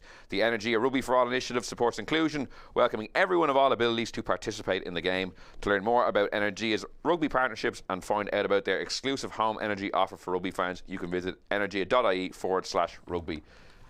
So what do we make of that, Bernard? Half-time we were talking up various performers, especially in the pack. We were thinking with that bench, the Lions could kind of kick on and win comprehensively. At the end, they were kind of chasing their tail a bit. Australia made things difficult for them, but they made life difficult for themselves. We could see from Andy Farrell's reaction, he was absolutely fuming. Like, what's your kind of big picture takeaway now that we've finished this first test? Lions have won, but yet we feel a bit unhappy. It's a complete reverse of how probably we predicted the game would go, because we thought the Wallabies would start, really accurately, really well drilled, bring intensity, all that passion, emotion, being a home team in a Lions Test series, the pressure they're under, and the Lions were actually, they had it too easy in the first half, and the Lions looked really comfortable. They weren't as accurate as they needed to be, but they were on the front foot. And then we were saying at half time, well, look at the bench, they're going to come on and just steamroll them. And actual fact, the second half went really pear-shaped. Like, they scored the first try of the second half from a Wallaby turnover, and after that, for 20 minutes, really poor second to be honest half. with you, not even 20 minutes, really the whole second half. Like, they kicked 3 points near the end to seal the game, but in general I think it was a pretty bang average performance when you take into account how poor Australia were, bar showing a little bit of heart. The Lions lost the second half 14-10. I mean, I think Farrell will be absolutely raging with that alone, particularly because we mentioned in the first half the 3 potential tries that they left behind them. They didn't look after the ball. A lot of actually the same mistakes that they made against Argentina all that long ago in the game in Dublin, and I think certainly I was inclined to give them a free pass over the last few weeks because, they're still getting together. But I think at this stage in the first test, you'd be expecting a hell of a lot more. Certainly I was, and I think internally, Bernard, I think the coaches will be as well. Yeah. Yeah, I'm going to bring in Rory O'Connor, our man in Australia. Rud, we were kind of having a debrief here. Are you taking a glass half full approach? The Lions have won the first test, the series is up and running, or the glass half empty approach of they had their foot in the neck of an Australia team who were kind of at 6s and 7s, and by the end of it, there was kind of a role reversal, and the Lions looked kind of with very little bench impact. The error count was racking up, and while they're still massive favourites to win this series and probably win a whitewash, not the kind of performance Andy Farrell would have wanted, not the feeling I expect he would have had thinking if he was going into a post-match interview having won the first test. Well, I think you can't forget the first half and how good it was. you know, like they were phenomenal for 40 minutes. And I thought they looked exhausted towards the end. I think Joe Schmidt picked a fast bench to come on and keep the. I think his plan would have been to keep it tight for 60 minutes, then bring on his power carriers in the front row, the two back rows who came on and had an influence with Tizzano scoring the try, and take McDermott to change the tempo of the game. But unfortunately for Joe, the starters let him down. They were awful. And part of that was the lines were so good in pretty much every aspect of the game, apart from probably the scrum. They were phenomenal. But the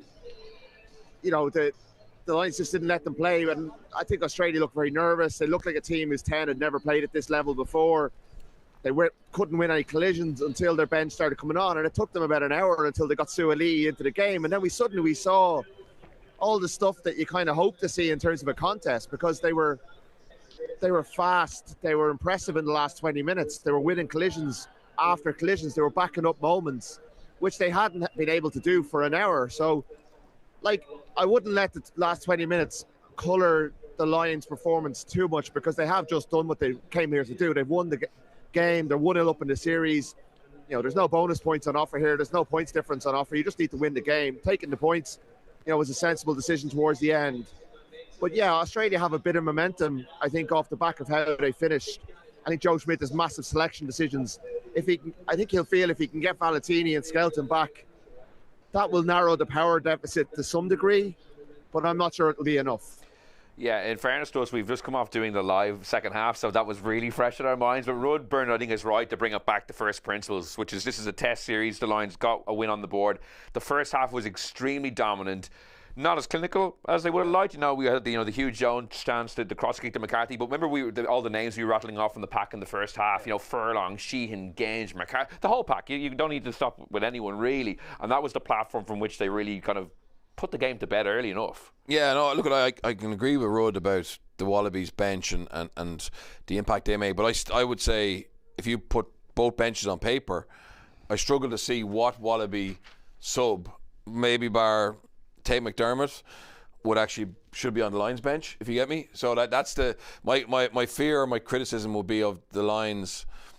Like, I totally agree with Rhodes. They look tired at the end, but they shouldn't be tired. I mean, they're match hardened. You know, they've had time under their belt. They've been on tour a long time now. The Wallabies are the ones who probably needed that game, and the bench have to take responsibility for not coming on and matching that Wallaby intensity, which I agree they won that battle, and Joe Schmidt obviously tried to have them ready for the last quarter. But God, the Lions shouldn't be getting blown away in the second half by that bench, I don't think.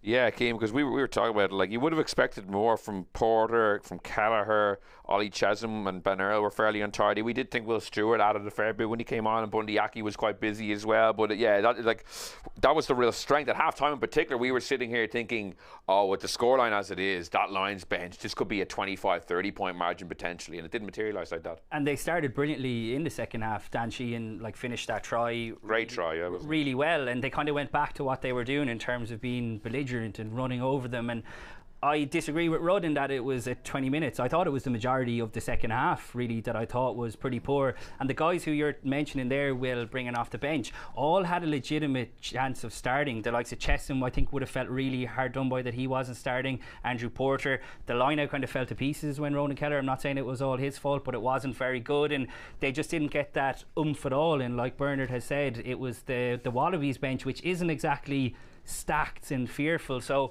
I know we're going to hear from Andy Farrell obviously in the next few minutes. I'd be stunned if he's not going to use the word clunky, which he tends to use. Well, that's a banker. But it was a very clunky performance. There was some outstanding bits in the first half. They should have been out of sight, but ultimately they weren't. And I don't think at this stage of the tour that they should have left as many, like, what was it, 3 tries in the first half behind them. A lot of passes, they didn't look after the ball well enough at all. Jack Conan probably summoned that up in the second half when he makes the break and then tries to throw the miracle offload. All the kind of stuff that I think will absolutely wreck Andy Farrell's head. Rud, one thing I would like to get your thoughts on, because we had a good debate about this when you were going through the possible team, was the flankers selection, Tadhg Beirne and Tom Curry. And I was saying, God, they really feel like preordained selections. It's a massive day for them. They were both excellent. Tadhg Beirne, I'm not sure who got the official man of the match, but we were all saying it should definitely be Tadhg Beirne if it wasn't. And Tom Curry, likewise, was so physical, was everywhere. Huge day for both of those, especially Tadhg Beirne, who was, from the word go, getting that turnover penalty after, 30-odd seconds and getting 3 points on the board, was absolutely outstanding. Yeah, the two of them justified their selections. Like, they were the two big calls from Andy Farrell. And I remember Joe Schmidt saying to Rob Carney before Chicago that you need a big one today. It looked like the two of them felt like they needed a big one. They were fully aware that they were being scrutinised from the minute go. Like, what was it? Beirne was 60 seconds in or even less. He wins a breakdown turnover, sets the tone, or a breakdown penalty, sets the tone for his team. He read that line out in the second half where he did the choke tackle with Dan Sheehan. He knew what the Wallabies, it was like they'd been watching training, because he knew exactly where Nick Champion, the Crepney, was going to be. They'd obviously done a lot of homework, which you'd expect, but it was almost too telepathic. It was like, did they have spies in the camp? Razzie be proud of that one. Like, it was. But he was everywhere. His work rate was unbelievable, and in fairness, Curry was exceptional as well. Like, I thought they got away with a couple though. Like, Curry should have been sin-binned, and I thought Luke Cowan-Ducky, it was a Luke Cowan-Ducky style tackle from Ben Earl. I thought it was a shocking tackle. Even the replays were like, we were watching the replays on Sky in front of us. Like that, we didn't see the arms. Like, Ben O'Keefe was stressing he saw arms. We didn't see them, I don't think. And I know it's a comprehensive win, but if the Lions do go down to 14 men for 10 minutes, then the Wallabies get momentum from that. And the crowd were just so it was quiet. Like, the crowd were so desperate to have something to get behind. And they knew, even when they did get a couple of tries at the end, you knew it was all too late.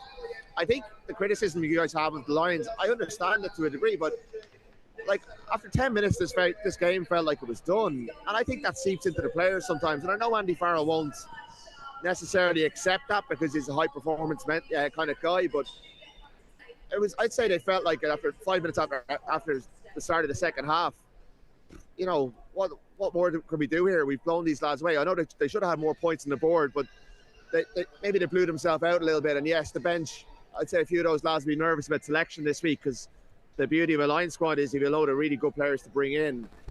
But the first 45 was so comprehensive. They were kind of trying to keep, I think they were pretty conserving energy to some degree, trying to keep the Wallabies at arm's length to a degree. And their defence was pretty good. It took an awful lot of effort for the Wallabies to score those tries. So I wouldn't be as down as you guys have been. I think ultimately, I think that first half, it unfolded quite like the Gabba in 2001, a game I wrote about today, that the Lions had this blistering performance, and thereafter the Wallabies have almost back-ended a little bit momentum at the end of the game, which potentially sets up the second test. But it's just hard to be convinced by these Wallabies. And the 2001 team were world champions, full of world-class players who went to another World Cup final in 2003. These lads, they're just not as good. They're not as powerful. They don't have the cattle to do it. So, I think the Lions, they almost eased up knowing they were home and hosed, and paid a bit of a price for it without ever really looking like they were in proper trouble. Yeah, what do you guys think of that theory from Rudd? I suppose I look at it and I say, well, if the Wallabies were a little more buttoned up to begin the game, how does that first half go? Like, are the Lions as dominant if the Wallabies don't make so many errors in the first 10 minutes to give them so much impetus? Or do you agree with Rudd and do you think the game was done at 45 and what happened after that, while we're kind of maybe drawing big conclusions, perhaps it's not as big a deal as we've thought? I think what would frustrate me about that second half after Dan Sheehan try is like the Lions' inability to have positive moments back to back. So even they started to struggle.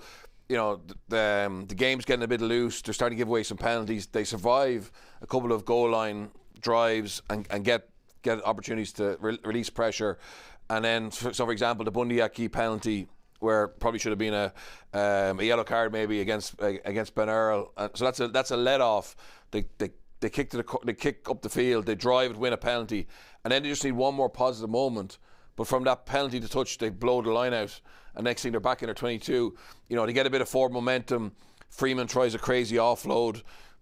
Before that, Jack Conan tried a crazy offload. So they did get the ball back, Rudds, but they just never really put two positive moments together. And I think with a team with so much experience, and you can sense momentum swinging against you, but they weren't able to just pull the handbrake. And if the Wallabies are better next week, that's a worry. You know what I mean? Because the Lions have way more experience, so you would expect them to be able to manage that test match momentum swings way better than they did today. And they're definitely a better team on paper. They're a better team on the field than the Wallabies. But I'm expecting this Lions team, if they want to be legends of Lions, to go and blow the Wallabies away over the 3 tests. Right? They've won today, but 2 and 3 they need to be, I would say, dominant. But there was a blowout that was on the cards there today, and I think that's why I'd be a little more critical than what Rudd is, because they played very well, like outstanding for 45 minutes, even allowing for the tries that they left behind them. But they could have killed the series here. I know not officially, but they could have broken the Wallabies' spirit here. I think there was a massive hammering on the cards, and Australia covered the handicap in the end. It was 8, but like you wouldn't have, because it was 8 points in the end of the 9. That you were talking about, Bernard, has actually crept into Ireland's play as well, that when you're compounding error after error and suddenly they're building up and the opposition team is growing in confidence. And I think that's what certainly I'd be disappointed with, and I can imagine that Farrell will be raging. Just on the Farrell point, I'll ask you this, Rudd. Like, when we talk about these mistakes in the second half, we're always like, Andy Farrell will be fuming. What does Andy Farrell think? Like, I asked Andy Farrell after the Argentina game, did you have a good game tonight? Like, for some reason I feel like we always talk about it as if it's all on the players. Like, Andy Farrell is the head coach, he prepares the team. Like, does he not take some responsibility for how the team performs across 80 minutes? I feel like we're always kind of looking at it through the prism of, oh, Andy won't be happy with that, or Andy will have a word with the guys. But is there not some responsibility for Farrell in all this as well? They won. They won 27-19. Like, the Australia, and it was 27-12 until 2 minutes to go. I think I'd be looking at Joe Schmidt and the way his team played, because, you know, Andy Farrell's team came out, like, he's put together a team with 3 different nations in the team, and they produced a really cohesive, dominant performance for 45 minutes, won the game. And yeah, it wasn't great for the second half, and yeah, they didn't cover the spread, but I never really expected Australia to be that. I never expected a blowout here. Yeah, I think that yes, they should be winning the series. Maybe I'm a little bit hoping because I'm over here, and I don't want the Lions to win 3-0, winning 40-0 each week, because that does nothing for me. And I want 3 contests. I want these. I'd remember these far more if they were proper games rather than like the kind of exhibitions of Lions rugby. So, you know, I don't. Yeah, I think you have to blame the players when the bench come on and they don't perform in that way. Like, that's. I don't think Andy Farrell is responsible for, you know, Ben Earl's tackle technique on the line when he got away with that one, or, like, I think they look very well prepared. They look like their plan was excellent. Some of the stuff, their pre-planned stuff, came off brilliantly. Their line out was, towards the end it creaked a bit, but it was pretty slick. It was better than Ireland's line out has been for the last couple of years. You know, the score off and off the top for Itoje. A lot of the stuff that Farrell does have responsibility for, I think worked well. And yeah, I think it was more. I think there is an element, like, you have to remember, it's the end of our season and it's the start of the Australian season, so they are fresher, and they will probably get fresher and get better as the series goes on in that space. Whereas the finish line is there for them as well. So I do think that fatigue is probably a little bit more understandable in that way too. So maybe the Wallabies will see an in through that as well. But yeah, in terms of Andy Farrell's performance, I think he had a pretty good day. Like, I think ultimately they did what they came here to do. And yeah, they didn't win by 40 points and blast the Wallabies away. I never really expected them to do that. I think they should win the series 3-0, but I expect there to be bumps on the road, bumps along the road within that series, and you're never going to just steamroll a team on home soil like the Wallabies, limited as they are. And they always were going to have a purple patch. It's just they left it way, way too late to have their purple patch. And when they had their purple patch and they got the right players on the ball, they didn't look like as bad a side as they looked in the first 20 when they were just clueless. It was really so poor. And I'd say Joe will have nightmares about team selection, how nervous the team looked, how nervous Tom Lionel looked, how they couldn't catch a cold, their set piece creaked. Like, there's way more on their side that they got none of what they wanted to get out there, whereas I think the Lions got a lot of what they wanted to get out there. Yeah, it was messy towards the end, but Yeah. So, Rhodes, I think probably why, well, certainly I'm being negative is because I agree with all you said there, that Australia were so poor and yet we didn't cover the spread. But what I want to know is, like, part of the reason Lions tours are hard is because you got to go into the cauldron. And it was very hard for us on TV to get a sense of how intense that atmosphere was. It didn't come across at all. Like, Suncorp is where the Wallabies say it's like their home ground, right? I mean, like, would you say it was a cauldron there?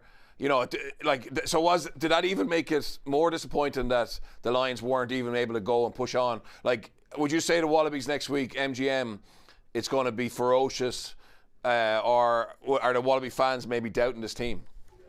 The Wallaby fans were here in hope rather than expectation. Like, I met a couple of guys I played with, nearly 20 years ago in Belleville from our Brisbane locals, and they were just like, fingers crossed we get a performance. There's no expectation here. And I thought that might liberate the team a little bit. The crowd was, I'd say, I'm being generous to the Wallabies, about 60-40 Lions. It's one of those stadiums, and all the games have been like that here. Like, they absolutely bombard you. You can probably hear it in the background. They bombard you with noise. So even before the game, there was no chance for the fans to build an atmosphere because it was just all hammered at them. And then once that stopped, it was quite silent for a lot of it. It was quite passive, and it definitely wasn't a cauldron, albeit if the Wallabies had got those tries a little bit earlier, because the Australian fans are mad to get behind their team and make it, get involved in it. They had nothing to cheer for the best part of an hour, and it was the MCG is going to be a very different event. It's not sold out. It's about 80,000 sold, I believe. I'm not sure there's going to be a surge of Australian support in the next week on the basis of what we saw today, and we know that Melbourne is not rugby country, so it hasn't been the most difficult tour, and this wasn't the most difficult test match the Lions have ever faced. But I think I thought their first half performance, that's what I kind of have coming away from with. They kind of silenced, they cut out the atmosphere. They made the crowd not a factor, and Sexton talked about that yesterday. Yeah, Rod, I was just going to say, like you say, that you never expected the Lions to kind of blow the Wallabies away. And while I agree with your point in principle, they did blow them away, and they left 3 tries behind them in the first half. I'm thinking of the Joe McCarthy one. If the kick had been a little more sympathetic from Finn Russell, I'm thinking of Hugh Jones at the line. So really and truly, the blowout was actually there for them, and it was the Lions' own errors. And I think that's maybe why we're being a little... We feel like we have very different perspectives on this. It's actually interesting. Rod's right, though. It's because I think, and I've been not guilty of it, but I think when you're there at a game, and it is a very different sense of it than watching back here. Like Bernard said, we can't get a sense of the atmosphere. But Rod's usually a guy who's good to pour cold water onto something. That's why I'm surprised that we're the ones who seem to be the miserable one, the misery guts. I'm hoping all the YouTube commenters who usually call me like negative and stop being negative will flip today. Well, you have another 2 weeks over there, Rod, and I know what you mean. Like, you're hoping that like the series is still alive, but I think, like, just go back to the point I threw to you there. I think a hammering was on the card today, as what the Lions played that well and would have broken the Wallabies for the rest of the series, whereas now they have a glimmer of hope with potentially Valentini and Will Skelton, which again is great for the series, but from a Lions point of view, they really could have laid down a marker today and they didn't. Yeah, agreed. I completely agree with that. And like, you were looking at the scoreline when it was, what was it, when Max Jorgensen scored, and got, how are they still only a score? How is their score in this? But yeah, and that's been a team across it, and it's been a team for Ireland, let's face it, for the last while as well. James Lowe's is finished, like that one where he once again kind of mucked up on the line. That's been a bit of a weird trend for him, because he's usually such a good finisher. And I guess the way they'll spin it and the way they'll look at it is like, we created this many opportunities. If we take them, there's no second half surge, and it's gone. Yeah, they should have won by more, absolutely. And I think that they'll look at that and go, yeah, as I just said, like, they'll look at that and go, right, well, all we have to do is kind of tidy up this, and this. Whereas the Wallabies are going, they have to fix so much in the next 6 or 7 days, and the Lions have quite easy fixes in theory. That, but yeah, there's been trends across. Like, they haven't been that impressive across the whole tour, but they haven't had to be because it hasn't been the most difficult tour, and they've been getting away with stuff. And maybe that second half is a bit of a wake up call to say, like, you're not that good. You need to put this team away, because they left them just about in it. Never really felt like they were going to come back and win it. I genuinely felt like it was over after 10 minutes, and we were kind of playing for time from then in. And And that was down to the way the Lions turned up and played. And I think that's maybe I've been carried away by that first 20, and they're complete and utter dominance in that first half.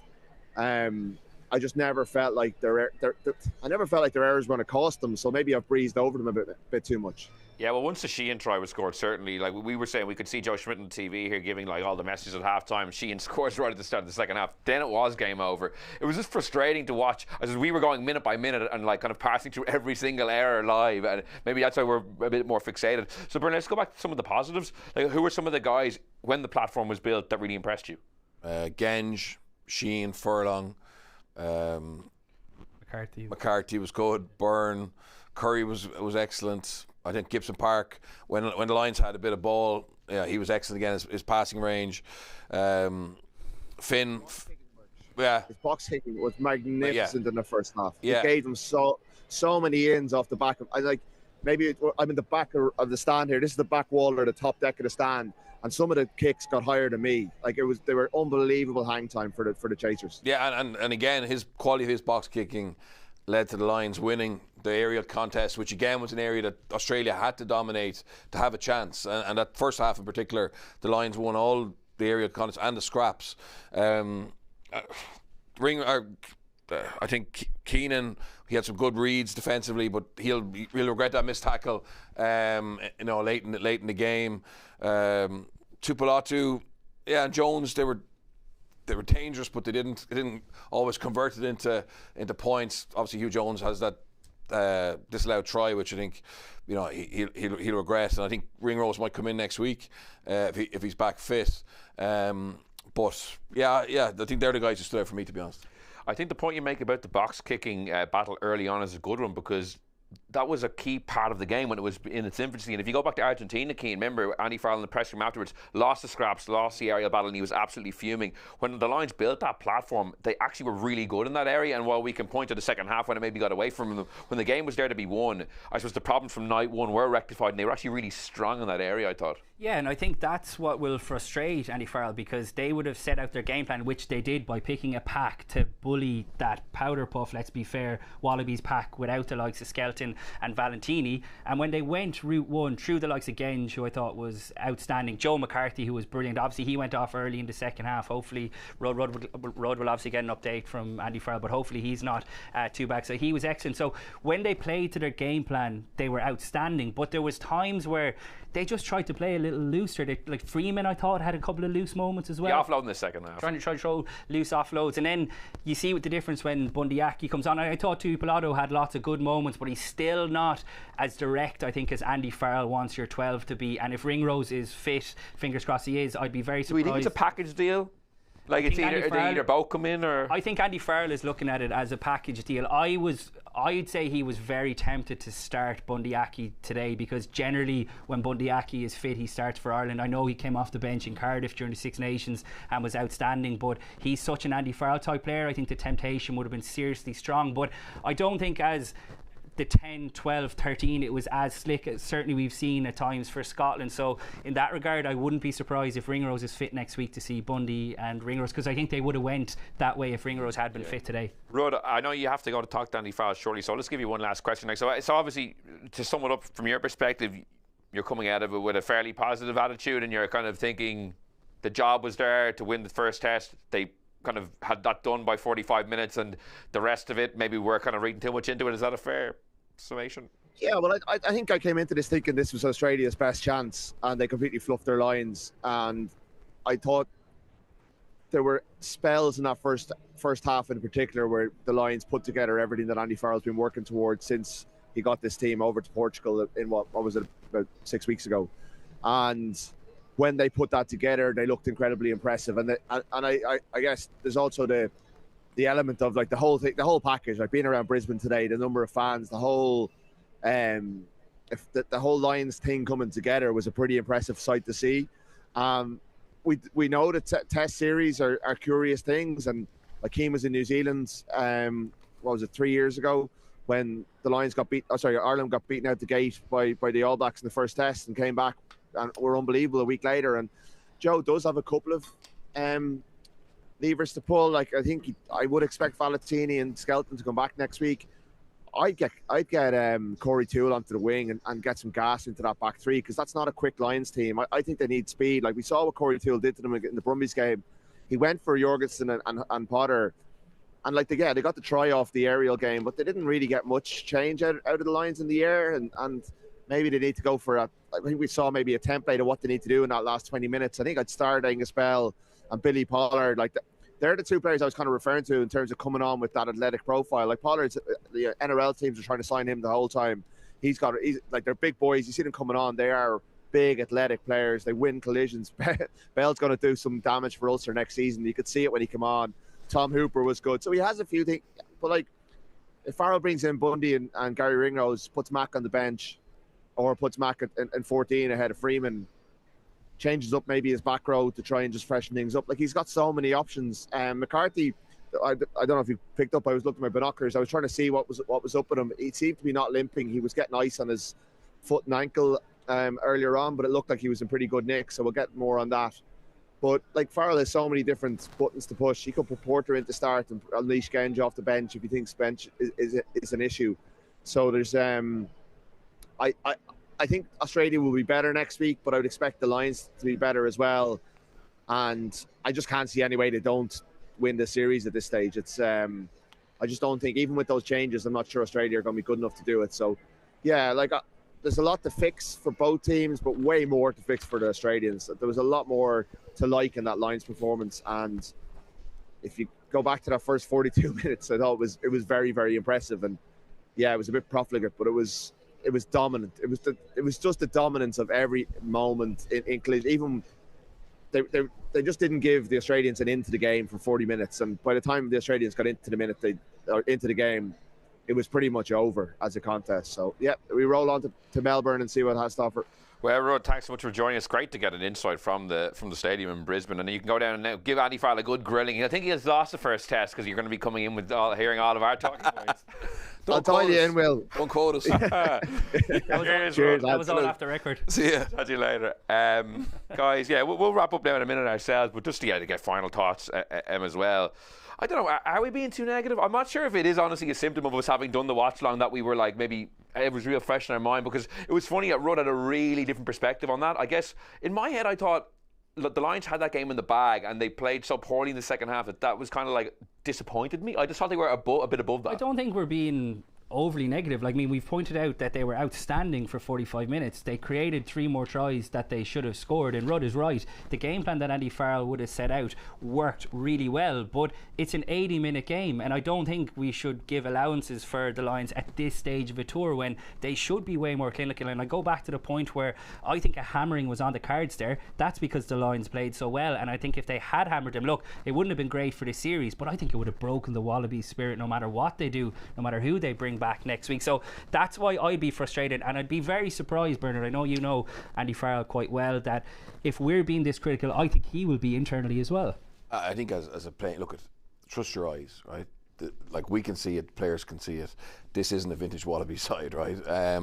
And that's why they're talking about winning the series 3-0, creating history, being the first Lions team to go unbeaten in Australia in terms of overall all the games. They know that this is a powder puff Wallabies team with potential and with the Joe Schmidt factor. We've seen that the Joe Schmidt factor hasn't been evident today. That's what we were hoping was going to give 10 points to the difference, right? So that wasn't there. So hence, you haven't covered the handicap. You've got yourself into a second half where the game isn't dead and buried. You've given them belief that next week, with a couple of changes, the game under the belt, they can be better. You don't want to give anyone belief. So I think Farrell will be disappointed, but there's also players like Finn Russell, etc., who've been around the block, and they know this is an opportunity missed to bury this series. Do I think the series will be 3-0? Yeah, I do, but I just think now the Wallabies have something to hang on to next week, which they probably shouldn't have had. Because I think the first half, while the Lions were good, look at all the entry points they got, because of, like, from the kickoff, the Wallabies within 3 phases give away a penalty in their own half. Like, that's a gift you shouldn't be getting at the highest level. And the Wallabies have moved from 8th to 6th in the world rankings without doing anything. It's just other results. Like, they really are 8th, maybe stroke 9th in the world. Yeah. So I think as pundits we have to be expecting high levels of accuracy from the Lions. I'm delighted we won. It's not our job to because they won to say no, that was great. Yeah, like it wasn't. And that's why I'm shocked. Rod is usually the one who'll come in and be like. He did. To be fair, he did admit that when you're over there's a bit of like, I want the next 2 weeks to be worthwhile. And it was a great question from Birch to ask him what the atmosphere like, because it wasn't the bear pit. No. I mean, and it's not going to be a bear pit for the next 2 weeks. And that makes it even more disappointing because, it wasn't like Loftus. Yeah. Well, we roll on to Melbourne now. A massive thanks to Brendan and Keane for joining me today, and thank you so much to the thousands of people who joined seemingly from every corner of the world. It made it for a very enjoyable experience. All your comments were brilliant. This will be back on YouTube for you to watch. You can listen to the post-match chat on Spotify and Apple Podcasts, and that's pretty much it from us. Thanks so much for watching, and goodbye.